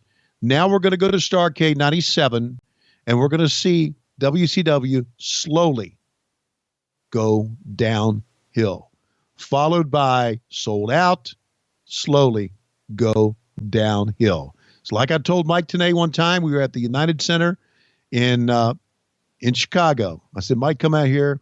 Right before we're going to walk out, we pull back the curtain, and I look, and you look in the upper deck, and there are empty seats in the upper deck. When the last time we were in the United Center, there weren't empty seats. And I told Mike, I said, we are slowly wilting away. I knew it. And I kind of thought this whole period was the start of it. I know we had some great business coming up, but I think we took a nosedive after this. Well, but before we get there, let's get the payoff. It's going to be this Thursday, boys and girls. Don't you dare miss it. It's Thursday, December 28th. Tune in to WHWMonday.com and do it at 7 p.m. Eastern. We're going to drop the show on the exact 20-year anniversary of when it went down. Fire up your WWE network and enjoy Starrcade 1997 with us. And I'm looking forward to reliving one of the biggest pay-per-views in history. We'll talk about what they did right, and of course, we'll talk about what they did wrong. But you can never go wrong using the SeatGeek app. Download it right now for free. Get the best possible deal at the best possible price for the best possible seats at SeatGeek. And don't forget to get $20 off using our promo code. It's $20 for free. Why wouldn't you do it? The promo code, of course, What Happened, in all capital letters. That's What Happened. And you're going to get a special offer there. And we're looking forward to doing this Christmas show for you. This has been something we've looked forward to for a long time. And we're going to have another one for you on New Year's Day. So I know when we did our Thanksgiving episode before, we didn't have a show the following Monday. Don't be concerned. We're still coming at you on New Year's Day with a very special edition of What Happened When. But the big thing, again, set your calendars. This Thursday, December 28th, Starrcade 1997. I'm pumped up about it, man. This show didn't really get me hyped for it, but I remember as a kid, this being the biggest pay-per-view of them all. No question. And I think this was WCW's biggest moment. The sad news is, and I don't want to leave a Christmas show with sad news. The sad news is we could never replicate it. We tried. We could never replicate it. Again, it goes back, gosh, how many things can you point to? Right. You look at this stuff and you say, oh yeah, that was wrong. That was wrong. That was wrong. But let's say it, call it like we see it. We would have never gotten to this point without Eric Bischoff and without Hulk Hogan. And that's the truth. Because I remember WCW when I came back in 1990, up until Eric Bischoff and Hulk Hogan arrived, and up until the NWO, we were in bad shape. So we could have never gotten this far without them. But a lot of miscues. Well, there won't be a miscue when you're deciding to listen to us instead of the commentary. Relive the good old days, man. Starrcade 1997. Set your calendar this Thursday, December 28th, 7 p.m. Eastern, right here at WHWMonday.com. He is at Tony Schiavone 24. I am at Hey, it's Conrad. And Tony, it looks like it's about that time. It's about that time, Conrad. And for our Christmas matchup, it is going to be Matt Coon going up one-on-one against Dave Silva, and it's going to be a eating contest to see who can eat the most honey baked ham in about 5 minutes. Both men are in the ring. They're on their knees. They both got a honey baked ham in front of them, and now behind them is going to come Kimberly, and she's going to tie both their hands, and now the bell rings and they're off. They're both trying to eat the honey-baked hams, eat around the bone. Both of them are trying to get all the ham as they can down their guzzle, down their gut. And here comes Santa Claus. Here come the elves. They're all surrounding. They're all cheering on. Oh, Matt Coon has puked. Here, Dave Silva has finished. Oh, my God. Dave Silva is eating the bone. Dave Silva's eating the bone. And we're out of time. Merry Christmas from What Happened When. See you in our Starrcade edition coming up on the 28th.